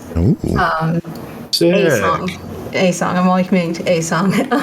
Cool. And also, if you're in Baltimore this Saturday, the Baltimore Gamer Symphony Orchestra has our final winter performance, so come out and see us. Nice. Very cool. I have seen that band several times in the past, and they always put on an amazing show. If you're local, get to it. All right, Doc, what about you? Well, I showed up late to the party, so chances are everything has already been discussed, but we all going to get together and party out? I would hope so. Hey, Grant, are we hanging in your room this time? Sure. Awesome. Whatever. Yeah, you're all welcome to hang out in our room. Pud's going to be in our room. Oh, yeah. And then Chris Ginnup, one of the Lumberjacks, and one of our co-hosts on the show, Andy Sperry, is going to be doing his first MAGFest. So everybody ruin it. No. Yeah. Just punch him. If you see him, punch him in the stomach and be like, welcome to MAGFest, motherfucker. Yeah, welcome to MAGFest, bitch. It's jumping year. Got to haze the newbies. Sparks. Beardo, final thoughts. Yeah, I'm just excited to hang with everybody at MAG, and sounds like at VGM Con I'll be seeing some folks as well. So Hell yeah. Hell yeah. Yes. Yeah. Hell yeah, dude. It's gonna be a good time. Yep. Hey, bring your guitar. Okay, I will. I'll bring my Mustin. bass. Is that cool, Mustin? Can I bring my bass? Oh yeah. Bring the bass. Okay, cool. I don't think either one of you are allowed to travel with without either one of your instruments. I'm bringing a to have their instrument at all times. I'm bringing a fucking kazoo, and that is it. Like I picture y'all like taking a shower and shredding, right? Like pooping and shredding. You know what I mean? Making an omelet and fucking shredding. Well, you don't have to call me out. Sounds like a great music video. Hey, Yes, it does. Yeah, this is not a challenge. I've done all these before. It's fine. Yeah, MAGFest is about constipation, so you gotta poop it out when you're home. Hell yeah. I mean, that was a great call. I can see it now, and I love it, and I'm going to write it down. And write your names next to it. Put Bunny on here. Mustin, final thoughts from you. Come back to me. I got to write this down. All right, Pernell, how about you? Pernell, you there? Oh, there you are. I don't really have any. I'm just going to say go see Steel Samurai because they're very, very good, and you will enjoy yourself. Oh, thank you. Here. Bunny, how about you? And I always have thoughts. But here's the thing. I've been doing this just like Big Adam since MAGFest 5, and we're coming up on what? MAG 22, I think? That sounds about right. So it's been a long-ass time. And the first MAGFest that I ever went to was this overwhelming feeling of I found a place where I really belonged, and the vibe was immaculate because the music was right, the games were right, and the people were right. I've been chasing that for over 18 years now. And to me, that hasn't changed. And sitting here on this podcast with all the folks like in this room completely just demonstrates that hand over fist. So like, I am looking forward to another fucking amazing year down in consoles. I don't get to walk up to Big Adam, unfortunately, and hug him. He has to come find me because I'm behind the desk all the time. I will. Always do. Yeah. But like that's my vibe. That's what I'm chasing. Like, be good to one another. That's my vibe. Yeah. Also, if anybody wants to share This Place is Haunted music with me afterwards, I would love you forever. Thank you very much. Yeah, like PAX did it first, and I'm giving them full credit here. PAX did it first. It was literally printed on their badge. But the Will Wheaton law fully fucking applies at MAGFest. Rule number 1, don't be a dick. 100%. 100%. All right, Grant, what about you? Final thoughts, final words. I'm super stoked about MAG. Come see Super Strikers, and I may be doing another thing. 90% chance it's happening that may enable me to play a bit of my own tunes somewhere, somehow. We'll see about that, but in the meantime, you're all awesome. You make my life better. Doc, I want you to read me bedtime stories. And Big Adam, I'm looking forward to attending your orgies. Oh, yeah. When is your set? I know as much as you do. So Okay, yeah. Well, I am going to be front and center. I'm going to be front and center for Super Strikers, which is really fucking annoying for everybody else at the event because I'm 6'8", but I don't care. I do not really care. short. That's not fair. Well, get bent and get taller. I'm going to be... My better bad. get busy growing or get busy I losing. rolled the cool dice when it comes to height. My bad, dog. I'm gonna Darmock, my height is available for rent, so don't worry about that. The funny thing is, if you actually take issue, you can quite literally tell my dad because he'll be there again. He's been going for the last 7 or 8 years. I want to see the front of the concert just taken up by Adam, Pernell, and Ian. Yeah, side by side. I know. It's like they're all 20 feet tall. That's how I feel. I'm 6'3", and I'm like, what are these? These aren't human beings. Yeah, I walk up to Grant. I'm like, "What's up, Tiny?" And he's My like, God. Like, what are you? Just are you imagine asking the three of us to crowd surf you. God, it's like you're like 3 kids in a trench coat. You know what I'm saying? That's true. Ridiculous. That's true. That was like my first thought at MAGFest when I first went, and I'd been talking to all these people online forever, and finally got to meet them. And I'm 6'1". I'm not, I'm a little above average, but everybody else was taller than me. I'm like, what the fuck? It's crazy. Us nerds be growing big, right? Then Darmock bounces in. It's like, hey guys.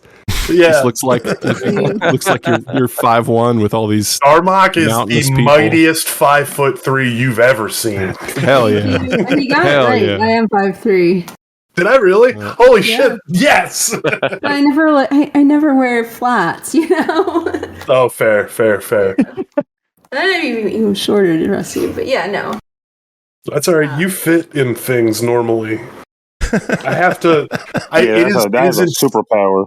It's instinctive for people like me and Pernell to dodge exit signs and crouch mildly through doorways. Like you got to remember, you win and you lose a little on either side. And I'm sure both of you guys have apologizing. I have literally cut my head open on exit signs before. I've knocked down signs at my gym lately, and I'm always apologizing because I'm the only one that can put them back up without a stool. Yeah, stop working out. You're getting too tall. Chill. That's not how that works. That's how that works. That's how that works. And I'm sure that both of you. That can't be true because I'm like the laziest human being alive. No. It explains so much. I thought it was the hamburger helper, but clearly it's something more. But my dad always tells people he put Miracle Grow in my formula. That's like his favorite dad joke in the world. That's a good one. That's a good one. That's a good one, Dad. I do like that one. Nice. That's quality. All right, so since no one else knows their schedule at MAGFest, I'm going to tell y'all my schedule real quick. It is a Saturday at 6:00. Panel room hidden in the back, probably the janitor's closet. No, we've upgraded from the janitor's closet. Did we? I think the janitor's bedroom? I don't believe you. No, we've upgraded to the broom closet. Maybe. But Saturday, 6 to 7. In there. We are in, I think, panel room 6 or something. It's one of the tiny ones, but come by our panel, hang out and chat with us. We're going to tell MAGFest stories, and I think half of us are going to be on that. That reminds me, I got to finish being there registering. probably, but that's okay because I'm going to be there. Yay. Well, everyone, it has been... MAGFest. Oh, wait, we need Mustin. Yeah, we need Mustin's final words. Mustin, hit us up. Do it. I am amazed that the first MAGFest had about 250 people, and we have a decent percentage of that in this room right now. It's hard to fathom. That was last weekend of September in 2002, and what a time to find all these people that we had been talking to.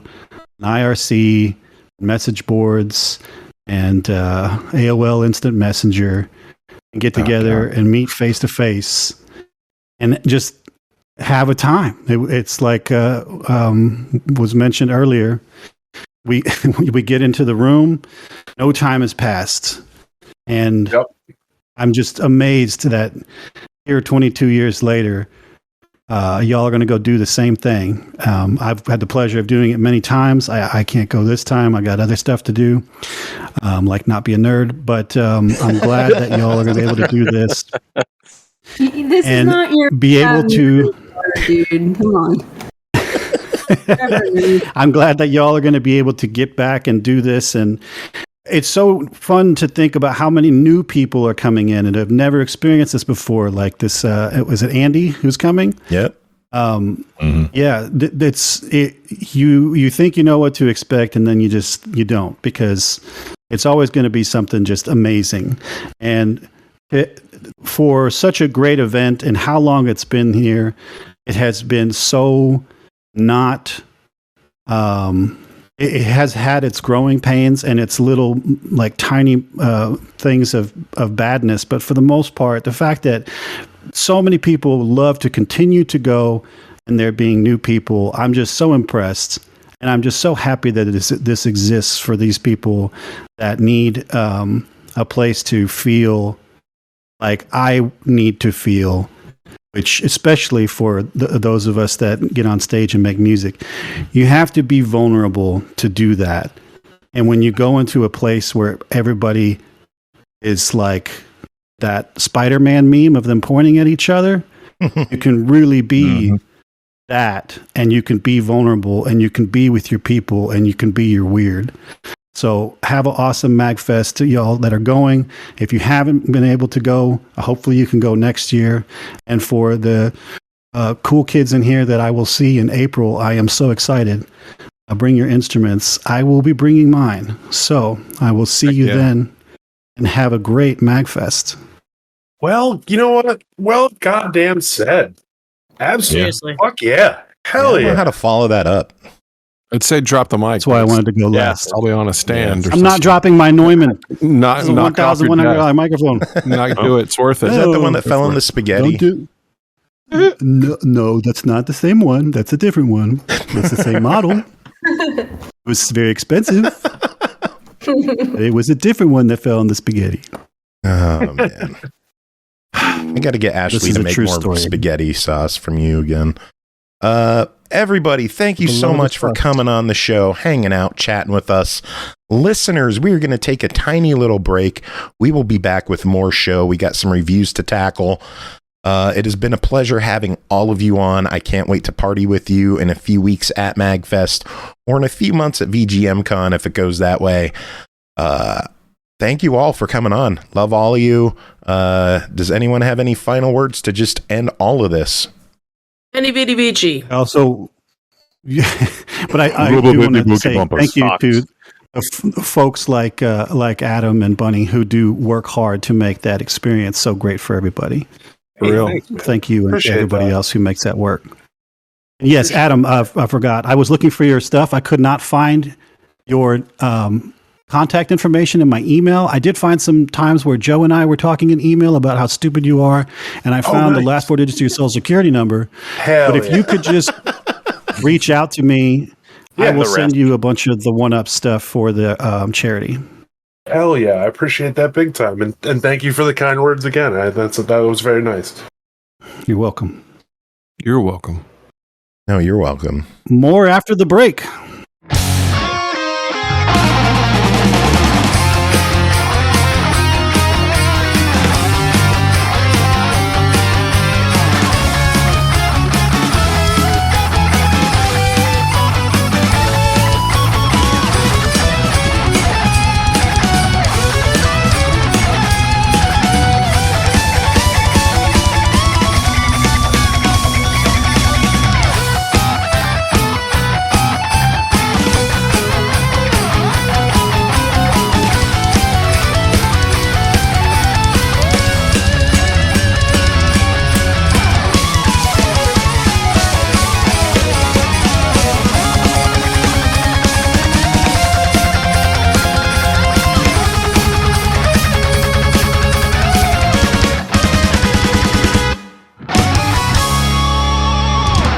Welcome back, everyone. Thanks for sticking around. Another huge thanks to everyone who was a part of that MAGFest episode. Pernell, Aki, Pernell and Aki, you're still here, and Ian, you're still here. What's up?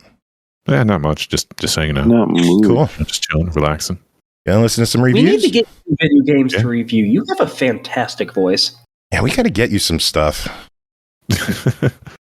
next year, not this year. It's too late this year. Jacob's As like, long get me as you're this not game that stealing comes out my on the games. 17th, and I'm like, no. And I'm like, yes. And Aki's like, get me this game that comes out at the end of the month, and I'm like, no. How about We're I get going it on to- break. Well, see, originally you said we were going on break on the 19th. Yeah, and I that said game would have been in by that point, so... Yeah. I said I was aiming for the 19th, but if we could wrap up a week earlier, even better. And hopefully Friday's it.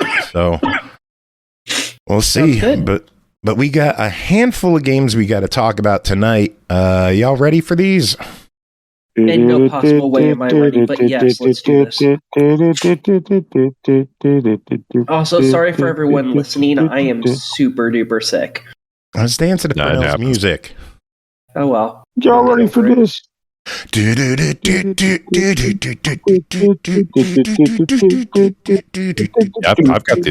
the 1-ups playing in the background.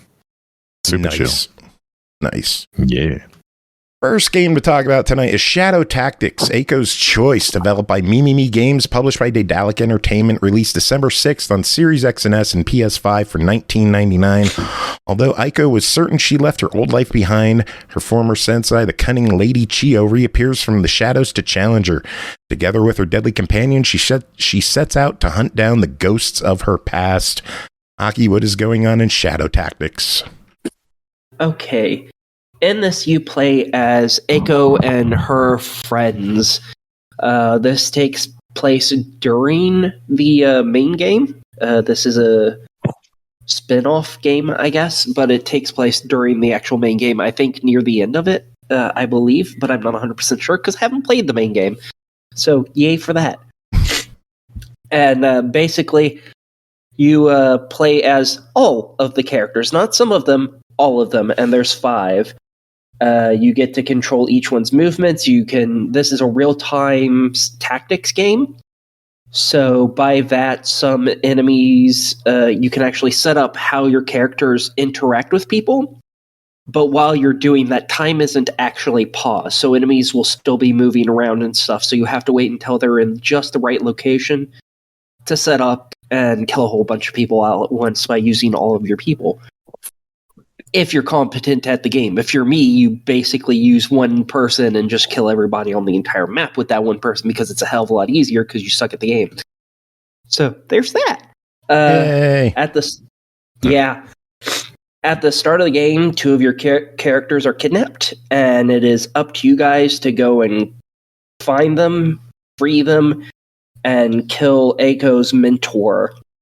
And I think there's 6 levels to this game. I managed to beat 1 and part of a second one. And I know y'all are probably being like, That's not very much for you, Aki. What the hell are you doing? You usually put a lot of time into these games. Yeah, it took me like an entire day to beat the first level. Holy shit. Well, yeah, I can kind of chime in on that. I have played the original game, and I guess a good way that I would explain it is that, like, imagine XCOM, but in real time. Yeah, you don't have the percentages, thank God, but it is hard as balls. And it is very made for quick save and quick load feature. Even on Xbox, those features because when I stream the main game, my streams usually go for about 5 hours. I want to say that I probably, in a 5-hour block, I was able to complete like 1.5 levels.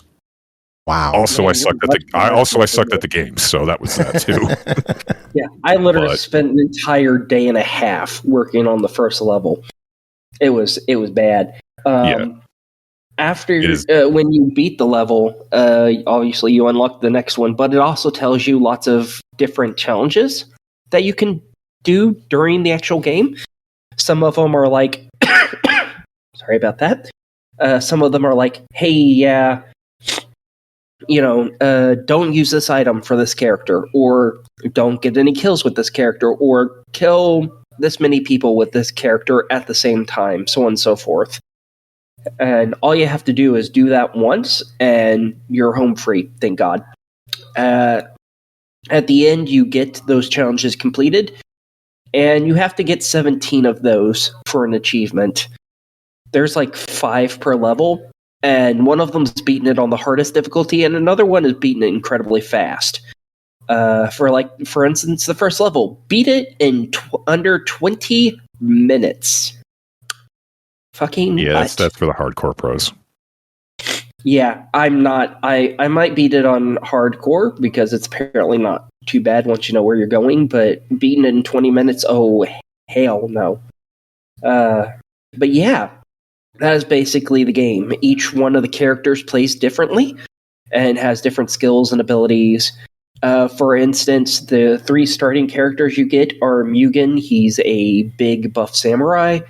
You get the Iga ninja, I forgot his name, and Aiko, who is a different type of ninja, and I forgot where her clan is anymore. Did they have the old guy in it? He was one of the people that was kidnapped. Oh, gotcha. The old man is a gunner, and then there's a young girl who is a thief. She's basically Yuffie. Both of them are kidnapped right at the beginning of the game. So the very first level, you only have access to those 3 people. Yeah, figures I'd get rid of my favorite character. Yeah. Yeah, because the old guy was basically your sniper. Yes. And there are achievements for sniping with him and challenges for sniping with him in different levels. So, yay. For when you're using individual characters, they fight differently. All of them have a gun.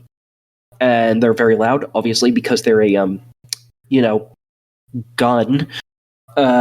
But they also have different abilities they can use. For instance, Mugen can set down a gourd of sake to attract at least one samurai. It might attract more enemies, I don't know for sure. To get them to, go away from their patrolling area so you can more easily off them. He also has an ability that allows him to kill anyone within a circle that isn't a samurai, which is super useful. And he's also the only individual in the game who can kill samurai. Because there's gunners, there's standard foot soldiers, there's straw hats, and then there's also samurai. He's the only one who can fight a samurai. Everyone else gets insta-killed if they try to attack one. So yay. The Iga ninja guy, he can throw a ninja star to kill people from a distance. He can also distract enemies by throwing a rock. Aiko can put on a disguise. It doesn't work on samurai, apparently, even though there's an achievement for speaking to a samurai while disguised. She can also throw sneezing powder, which makes people's cones get smaller for a short period of time. A very, very short period of time. And yeah, each one of them can also pick up enemies' bodies to hide them. Mugen can pick up 2 and run around because he's a big beefy boy. Iga guy can pick up one and walk, and Aiko can like drag them very, very slowly, which is kind of useful because enemies have their vision cones, and their vision cones are split between a solid color and then a dashed color. As long as you're crouching and you're in the dashed color, they won't notice you. If either Mugen or the Iga guy pick up a body, they stand up. Aiko doesn't, so she can drag bodies through those, even if it's, painstakingly slow. And in the solid color, it doesn't matter, they see you. So don't get into that, because that would be bad for your health, because they fuck up your shit quick. And they have unlimited bullets, so, that's terrible. Yay. And, yeah. And again, this game is hard as balls. It is made to make quick saves and load those saves over and over and over and over. I think, if I remember correctly, there was actually a tooltip in the original game that proactively encourages you to scum save the shit out of your game. Damn. Yes, because I think there how it works is, even though it's real time, you can quote unquote pause it and kind of preset actions for your characters, so that if you need to do something concurrently, you need this guy to snipe that dude so this person can sneak by at the same time, you can do that. But it's also the sort of game where you can spend 10 minutes planning and then have it all go to shit because one dude one guard hesitates for half a second on his patrol. Yeah, that is the tactics portion, but it is real time even during that. So enemies will keep moving, at least in this. I don't know if that was the case in the main game or not. Yeah. But even when you're in that mode, scheduling different actions for your allies, everything's still moving. And you can only put one action per ally. So that's something to be aware of. For instance, if you have to jump off of something, that's an action. If you want to jump off and kill somebody, as long as they're close enough that you have the kill action on them, that's an action. Running from one place to another, that's an action, so on and so forth. So you have very limited control, but it is still decent control because you can get people to move from one piece of cover to another and kill some enemies, so on and so forth, which is really nice. Yeah. If you have micromanaging anxiety, we put out warning before playing this game. Oh, yeah. Yeah, that's for sure. Because you are micromanaging the shit out of this. And yeah, that's the basis of the game for you. Cool. Well, it clocks in at $19.99. What are your thoughts on this? I like it. However, I don't know how many other people are going to enjoy this. This takes a very specific type of gamer to enjoy. Yeah. And that's not the average gamer. Most average people, I think, are going to fucking hate this game. Yeah, it's an acquired taste, but the people that love it really love it. Yeah, this is one of those, do you like stealth games that take 3 hours to beat a level? If the answer is yes, then this is 100% for you. Yeah. If you're somebody who wants to do shit quick, no, you're going to die. This is not a game for impatient people. Yeah. So basically, if you want this game, you probably already have it, and if you don't have it, you might not want it. True. Yeah. Yes. Do the research first, because I got the main game for free on Epic, and I went into it under the blind assumption that it was basically a feudal Japan flavored XCOM. Then when I realized it was real time, it's okay, I'll give it a try. And then I realized how insanely difficult it was for someone of my mental acumen. I'm just okay, I will try this. Fully knowing that, I can't even shit on his mental acumen, because we know how I am with stealth games. There is a lot in this game. I think by the end of this, I had killed over 170 people in the first level. Yeah. It's I'm not going to say it's a bad game, but I will fully acknowledge that I am not that good at it. I wasn't either, and it's not necessarily through fault of the game itself. Yeah. Yeah, it's just hard as balls. Yeah. If it sounds like it's in your wheelhouse, give it a look-see. Yep. Yeah. All right. Moving on. Next game is Snow Bros Wonderland, developed by Tatsujin, Bitwave Games, and Toaplan, published by Clear River Games and Toaplan.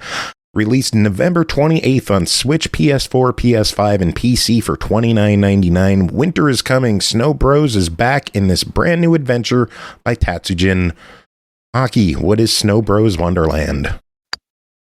Okay, so in Snow Bros, you play as a couple of kids, and they're out tasked to protect their country just like their fathers did before them. And by that, they turn into snowmen because that's why, just because. And they fight demons, and they do that by freezing the demon by throwing ice balls at them, and then kicking the demon snowball into other demons to destroy them, which is pretty hilarious, actually.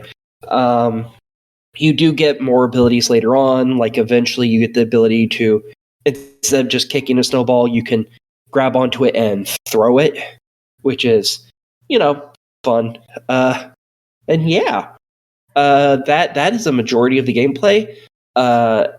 You get points in it by picking up things like sushi and other food items. Sorry about that. And you are not forgiven. I know. How dare I'm sorry you? that I am not forgiven too. These sushi and stuff do disappear pretty quickly. You want to get as many of these things as possible because at the end of the level, it takes all your points and converts them into coins. And with those coins, you can buy things like basic upgrades or new costume pieces to make your character look more how you want. The different upgrades are unlocked as you play through the game. They're all set already at level 1, so I don't know if you're able to upgrade them at some point, because I didn't get that far into it. I played through most of 2 worlds. I think there's 4 or 5, but there's like 10 plus levels in every world, so, it's a lot. Some of the upgrades can be like, you get a little bit of health, or, you can see hidden items. I have that equipped. I don't know what it actually does. Then you got things like, you can move faster, or when you kick the ball, it moves harder, or it grows larger. When you throw, it does more damage, so on and so forth. They're all very basic concepts of upgrades. And then, you're traveling throughout the various lands. You very quickly save your own homeland, and then get a message from a disembodied voice telling you, hey, your land isn't the only one getting fucked up right now. You need to go find a prison stone to seal all the demons away. So that is what your journey actually turns into, is you going to all the various lands to find all the items that you need in order to seal the demons permanently. And it has 4-player co-op. However, they have to be in person. I don't think there's any online. And it is kind of an irritation, because the game requires a controller, which is fine. However, there's also some minor controls for the keyboard. And one of them that most people use is Alt-tabbing to get out of a game to go to another, thing that they're doing, be it, talking to people in Discord, flipping over to Discord, or checking the internet, what have you. Problem with that is, that also brings in a second character, which is real annoying. And that character you can't really get rid of unless you quit the game and restart it. However, thankfully, that character does move along with your primary character. So that's interesting, very weird. So you can actually control 2 characters at the same time, which is kind of awesome. Not particularly useful, because they do not stay standing next to each other. If one of them makes a jump and the other doesn't, if you keep moving away, they now have this giant gap between them. And it's a very interesting game. Not something too difficult. Some of the platforming can be kind of suspect, Namely because it really likes to make you jump, but you're looking at everything from a fucking angle, which means making the jumps is kind of a pain because you don't know where exactly the item is that you're going to land on. But otherwise, it's pretty good. It's pretty simple, and I've thoroughly enjoyed it. Cool. Well, it clocks in at $29.99. What are your thoughts? This is great for kids. For adults, I think this would leave a lot to be desired. So I think if you have kids, this is definitely a kid game. Cool. All right. Moving on. Next game is The Holy Gosh Darn, developed by Perfectly Paranormal, published by Yogscast Games, released September 26th on Xbox One, Series X and S, Switch, PS4, PS5, and PC for $19.99. Plays Cassiel, a foul-mouthed angel trapped in a time loop with a mission to save heaven.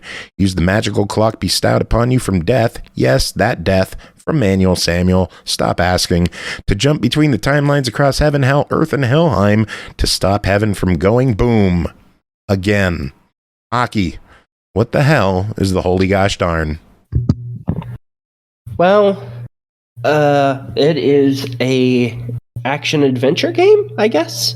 Kind of a point and click, but you can control it with your mouse instead of point and clicking. So, woohoo! Yay for keyboards and controllers and stuff. I don't know. I'm starting to lose focus.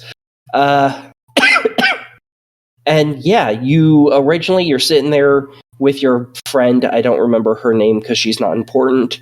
Sitting on a bench, trying to guess what kind of dogs, because as we all know, all dogs go to heaven. And they took that statement very literally. So the two characters just sit on the bench all day and just guess what dog's coming next.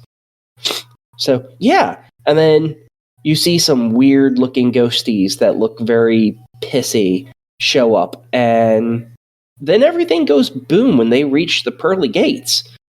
And it's because they're phantoms. They're angry, pissed-off spirits. And if they reach the gate and get through it, everything ends. It's the apocalypse. So you are fun. Saved. Yeah, you're saved right at the end by Azazel, who is death from Samuel Samuel. God, that is a hard name to say. And he's basically like, I'm going to give you this so you can solve this problem because I maybe sort of kind of possibly a little bit had something to do with it. The hell is that? If you're hearing that noise right there, that is the little dog door. I do apologize. I did not think that would be picked up. The little chihuahua decided to come over and stand at the door for a little bit before it jumped through. And no, it is when people stereotypically think of evil chihuahuas. That's this thing. Evil pupper. Yes, very. It growls at you, it bites at you.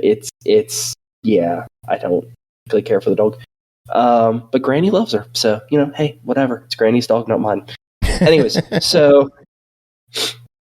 you have to find this artifact. You don't know what it is, but you're told, hey, yeah, in order to stop these, you need to find the Holy Gosh Darn.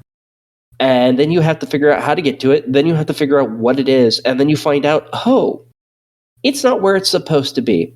So now your entire search has expanded from just heaven to now you have to visit the other realms like Helheim and Hell to try and figure out where this thing is and how to get your hands on it. The thing is, hello dog again. It gives you like. It sounds like people hours. Going woo. Yeah, that's the engine of the little thingamabob. Are you on a roller coaster? Whee! Yes. Either that or you have a very, very, very sarcastic friend in the background. I would like that even more. Oh wow, that sounds like an amazing game. Whoa. That's great. So yeah, you end up expanding it, and you have to interact with people. And sometimes that requires you to be really mean to them and tell them to shut up and fuck off. So you can get around talking to them. Other times it actually requires you to talk to them, waste a bunch of time. so you can learn specific information, then go back in time and proceed to tell them to fuck off, which is always my favorite thing to do. There's also side quests in the game. For instance, there's one fantastic side quest that I absolutely adore, where basically God created elders. So there are people who started out as old people, like ancient old people. And basically one of them tells you more or less to tell all the other ones that they suck.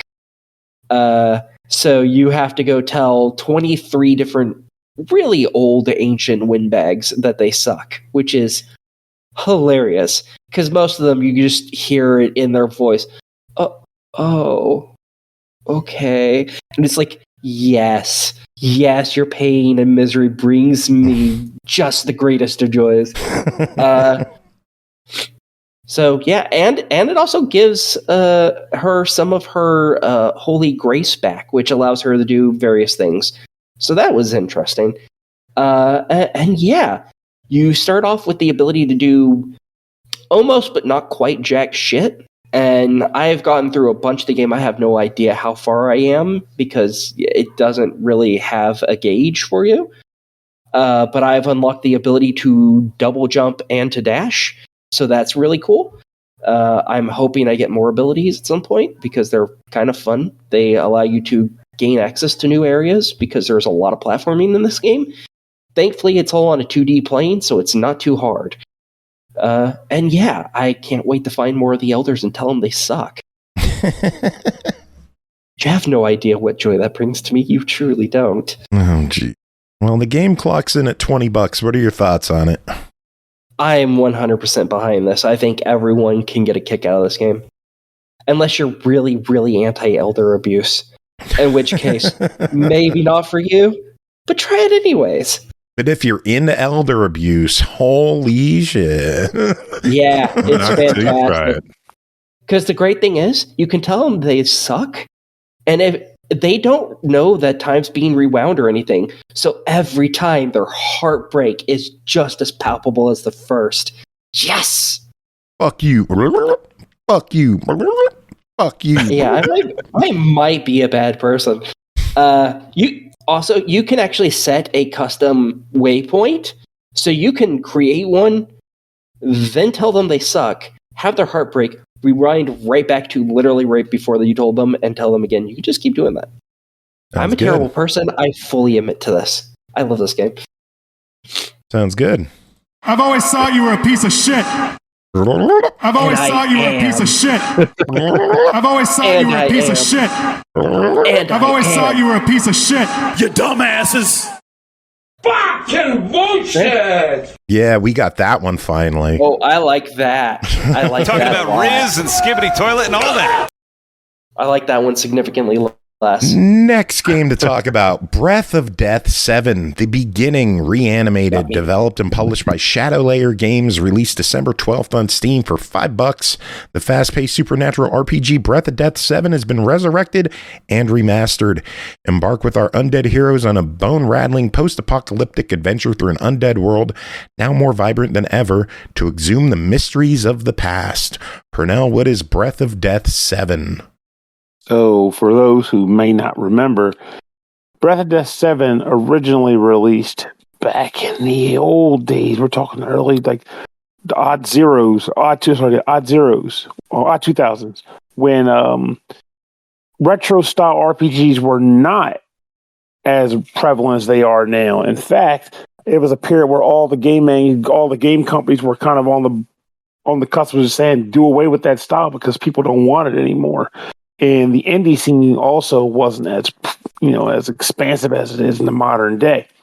During that time, Zeboyd Games had the bright idea to produce this game in the style of an NES offshoot RPG that had hilariously written dialogue, snappy combat gameplay, and a short runtime. So you weren't, bogged down with 40 hours of repetition if that wasn't your cup of tea at that given point in your life.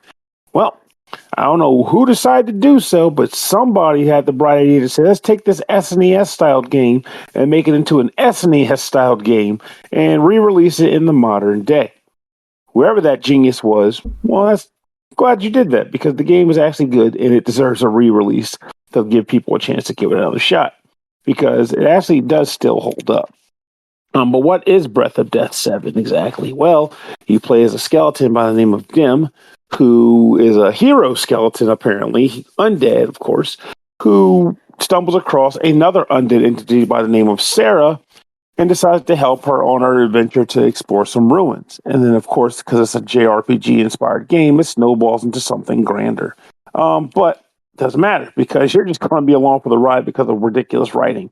But it does actually feel fun in its own right, despite being a retro-styled game. It does carry the moniker of going to X town, talking to a few people, upgrading your weapons with a very limited supply of items available in the store, then going to the next dungeon, wash, rinse, repeat, and just go forth until the game is over. And as the course progresses, you'll get a team of up to 4 party members, all of which will contribute to the battle, your battle party, and your battle power. The battle system, on the other hand, however, can best be described as Dragon Warrior, but with a combo mechanic. Certain attacks will have a multi-hit structure. Those hits will contribute to a combo meter, increasing its value by 1 per strike.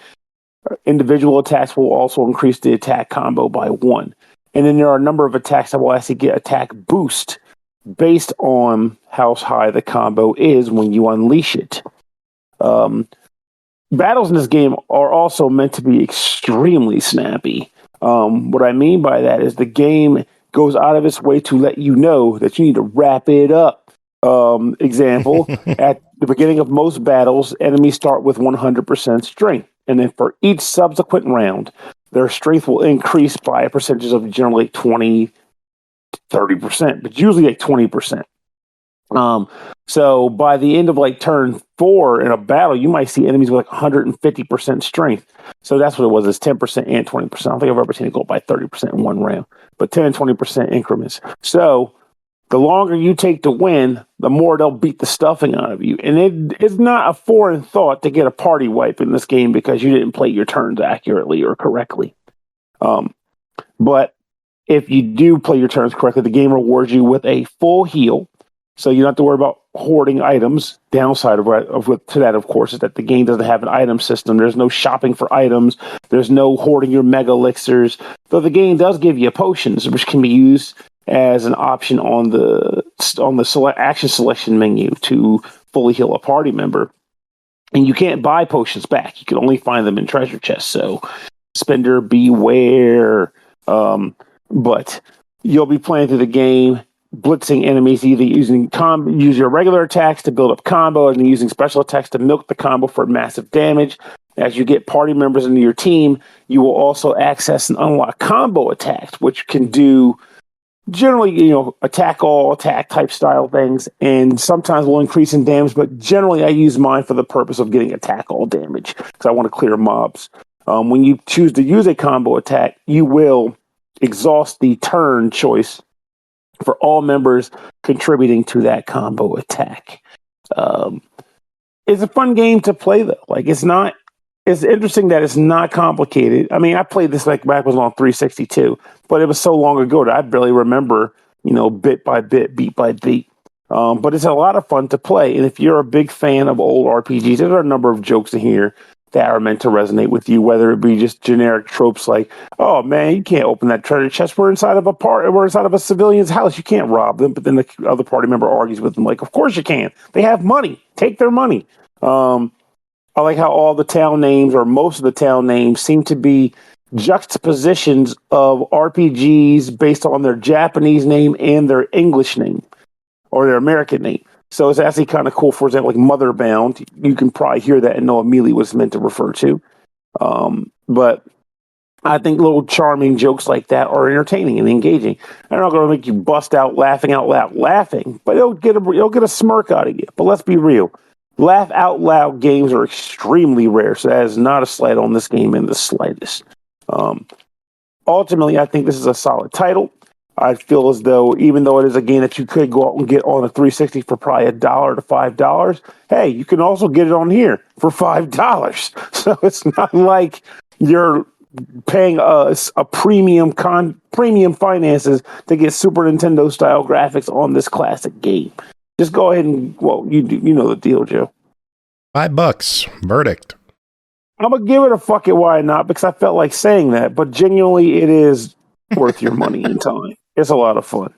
I think it's a buy it as well as a fuck it, why not? Cool. Yeah, I remember this one on the 360 indie games. Yep, remember the indie game marketplace. Yeah, I missed that, honestly. Now they're all gone.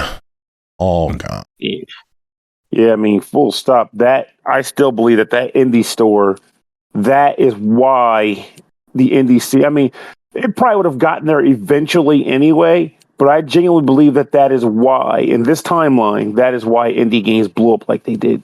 Yeah, Xbox was a huge part in getting indie games to explode in popularity. They kind of dropped the ball in later generations and at the end of the 360 era, but at the beginning, they knew what the hell they were doing and they did it well. I miss those days. But all right, we got 2 more games to talk about, and we are going somewhere dark. George, take it away.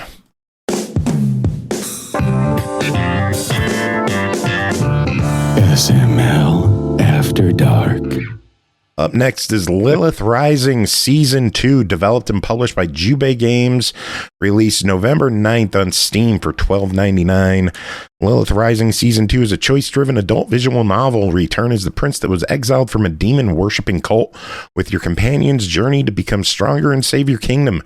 Your adventure will be filled with epic fights, romance, mystery, humor, drama, and lots of sex. Aki, tell us about the sex. It's fantastic. $12, your verdict. No. Totally worth it. Okay, so at the end of the first one, you were just starting to figure out how getting your team together and figuring out the new way of the land after you were kicked out of your castle by invading demons, basically. And now you are established and you have saved the princess, someone who you were technically betrothed to, I believe. I can't 100% remember, but I'm pretty sure you were. And yeah, so you've rescued her at the end of the first game. Now she's back at your camp, and you guys are about trying to make her mentally better off because she is in a real bad place. Because it turns out they were torturing her the whole time and then wiping her memory every single day to break her. Yeah, it was bad. So you're just trying to, give her a little bit of normalcy and all that stuff. So you're going on lots of dates, just being really nice to her and stuff. All while also taking part in missions that your allies need you on in order to help them get more powerful. So y'all can go back and storm the castle again and hopefully take it back from whoever the malcontent is that, summoned the demons and ruined everything for you. And yeah, this is a shorter 6 or so hour long game, I think. You do get a few options that you get to choose between, but not a bunch. This one's a lot more railroaded, I guess I would call it. Because you can't just getting railroaded in this game. Oh yeah, you do plenty. I think you mean linear. Yeah, which is railroading. But yes. Well, the naughty version. Let her enjoy the railroading. Yeah, exactly. Yeah. Also, I play a lot of TTRPGs, and it's called railroading there. That's where I got it from.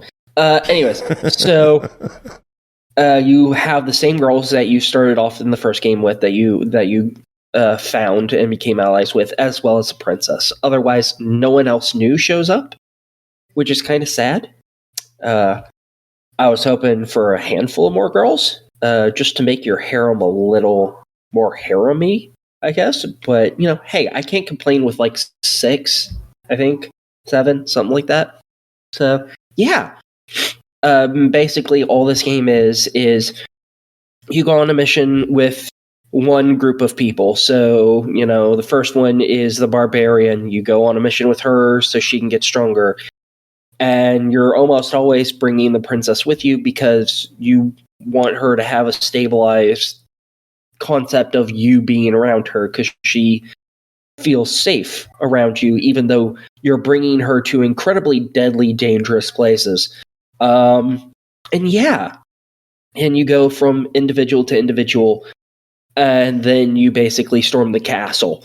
So there's not a lot here that's, split pathways or anything, which is kind of sad. There wasn't a ton of them in the first game, but there was there's plenty of split legs. Yes, there are. For those interested, you have a Viking barbarian girl who is very Scottish looking, i.e. red hair and sexy. You get 2 elf friends who I don't know if they're supposed to be siblings or what, but they share everything all the time. Then you have the captain of the guard, as well as this cute Asian girl who's from, the eastern lands, who has come to slay demons here and look for people to help her slay them in her own home. And then there's obviously also the princess. So you got a whole bunch of flavors of different ladies here, all with their own individual appearances. So that's really nice. Obviously the barbarian is... yes, because big buff redheads. I mean, who am I to complain about this? But yeah, it's a really fun, short game.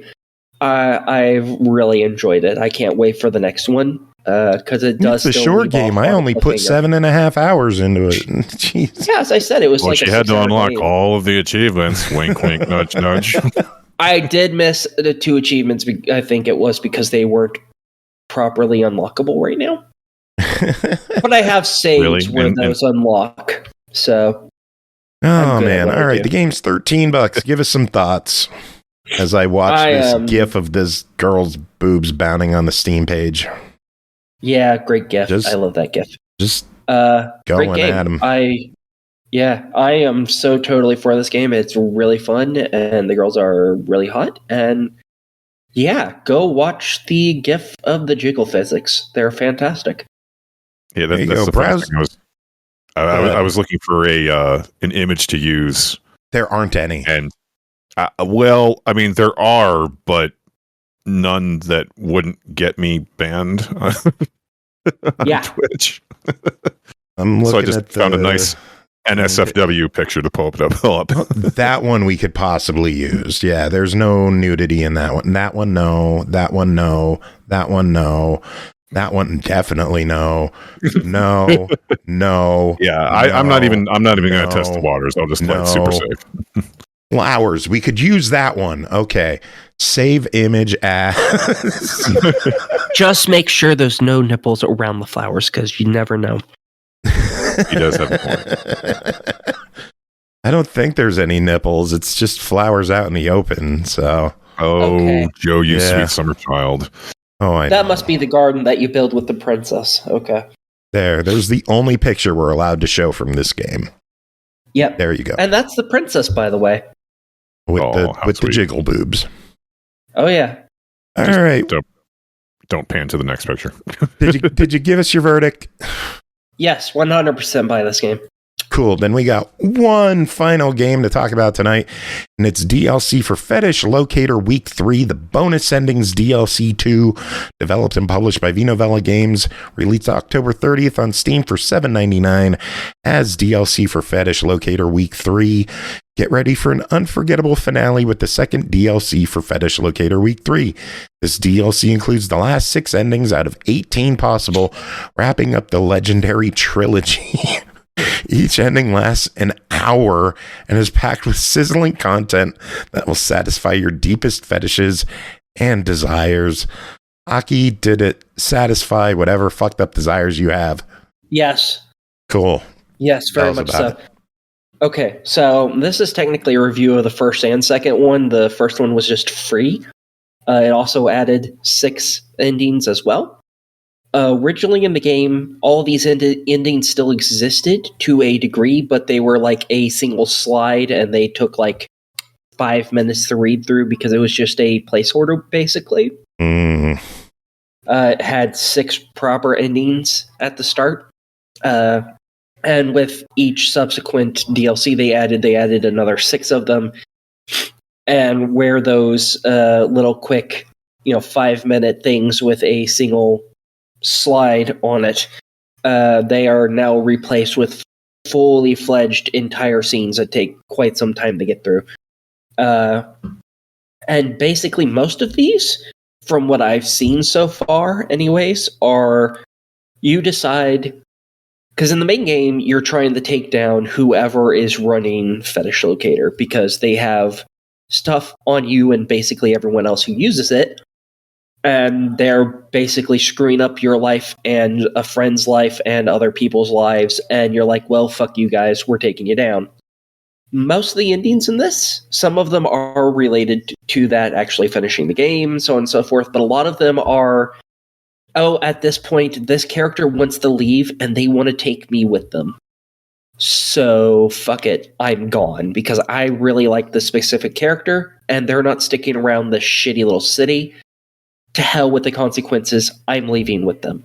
The end. And yeah, that's what most of my found were anyway so far. I've gotten a handful of them from DLC 1 and a few from DLC 2. Because it does take multiple playthroughs, because you don't actually have access to all the different girls in any individual playthrough. Thankfully, you can get a little more than half of them, regardless of what playthrough you do, as long as you pick the maximum amount of girls at the beginning to interact with. And you can make a save before you go on that pathway.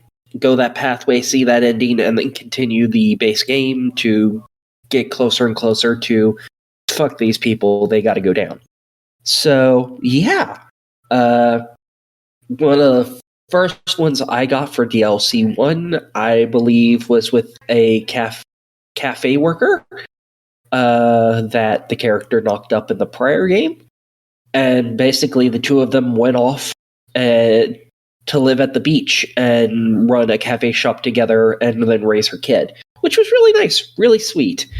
And the first one for DLC 2 that I came across was there's a girl who likes to do cosplay, and you furthered her business by getting her to take special pictures in the cosplay and selling it to people for a much upcharged price to the people who were having her create the costumes, because clearly that's what they wanted. And she decides that you and her are going to go off and basically create your own little petting zoo where she is the zoo animal. So, yeah, it's a bit weird sometimes, too. And yeah, it's great fun. Obviously, I don't want to ruin all the endings because there's 6 for each of these, so I'm just going to leave it at just 1 for each, so you get no spoilers now, because don't want to ruin anything. But I want to get your opinion on something. On Steam, it is sitting at mostly negative. Why, and what are your thoughts? I think it's probably sitting at mostly negative because people had to pay for it, and people were incensed that they had to pay for it. Because again, the first one was free. And so I think everyone just got incensed because how dare you charge us for this when it is many hours worth of work.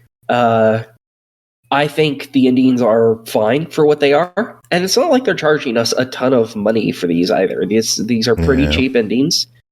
Would I prefer them just to be part of the base game naturally? Yes. But I also understand that it's an awful lot of damn work. Because that's, 16 hours, or not 16 hours worth of work, 12 hours worth of new content that you get to consume, and that's who knows how many hundreds of hours of work they had to do for that. Yeah. So I mean, it might be that fine line between people willing to pay the money to support the devs and a vocal minority of assholes that just want everything for free.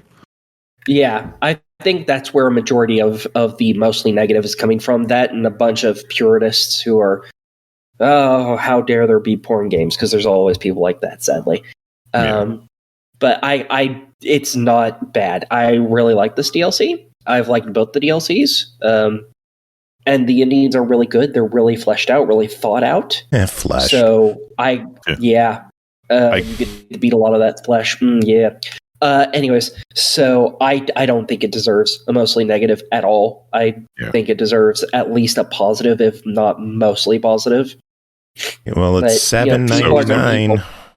Yeah, so is it worth the price, I guess would be the best way to put it. Oh, 100%. 100% easily worth it.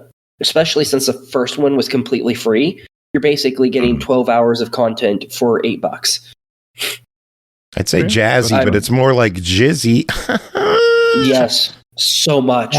Jesus. I hate my life. Good. I'm glad I could help influence it to worse places for you. I'm the beef. No. And John Moxley is laying the wood. Laying the wood. Are you a low T meat writer? That's what you are. We both played it. Oh, God, we're fucking crazy. That is it for this episode. We made it through. Aki, Pernell, Ian, thanks for hanging out this whole time, being here until the end. Big thanks to the MAGFest crew for coming on. Let's see, Adam was here, Darmock was here, Beardo was here, Mustin was here, Bunny was here, Stemage was here. What a fucking lineup of people. What a great show. Yeah, classic OGs. Music this episode, some more SML Christmas festivities, fun stuff, and I gotta talk to Norg and see if he wants to re-export that song he gave me. He was like, fuck, I exported it in mono. I'm just gonna say okay and nod. Ian knows what the hell I mean. I know what you mean. So it sounds really crappy. Dumb. Yeah. Ooh, that sucks. It's just everything is like super centered. There's no stereo effects on the outside. Yeah, like monophone is Yeah, everything is just right down the middle of your head.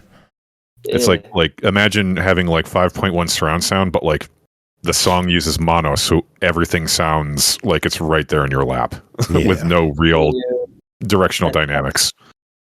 Yeah. And he was like, I don't think I want to redo it. I'm like, dude, it was 18 minutes. Do not redo it. We'll just play what we have. Fuck that. That'll be the legendary Easter egg mono cut. Yeah, and everyone look forward to Friday, because I have 3 more reviews for you on Friday, and I'm starting them tonight. Have fun, folks. Got one more show to go this week, and then we are done.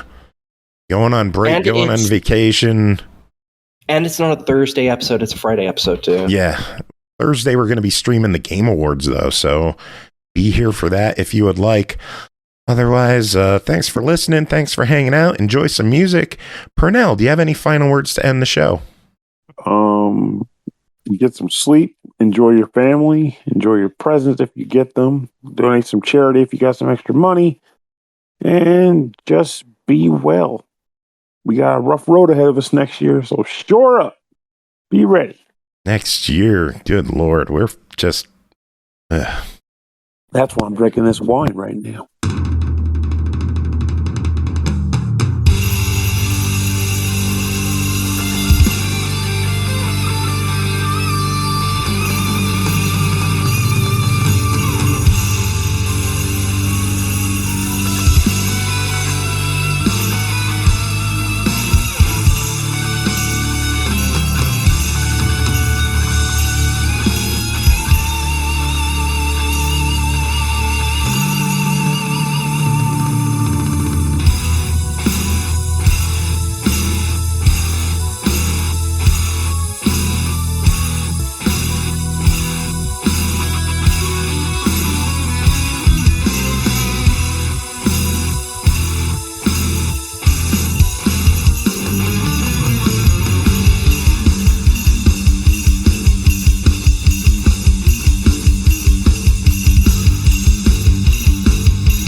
Frickin' frog.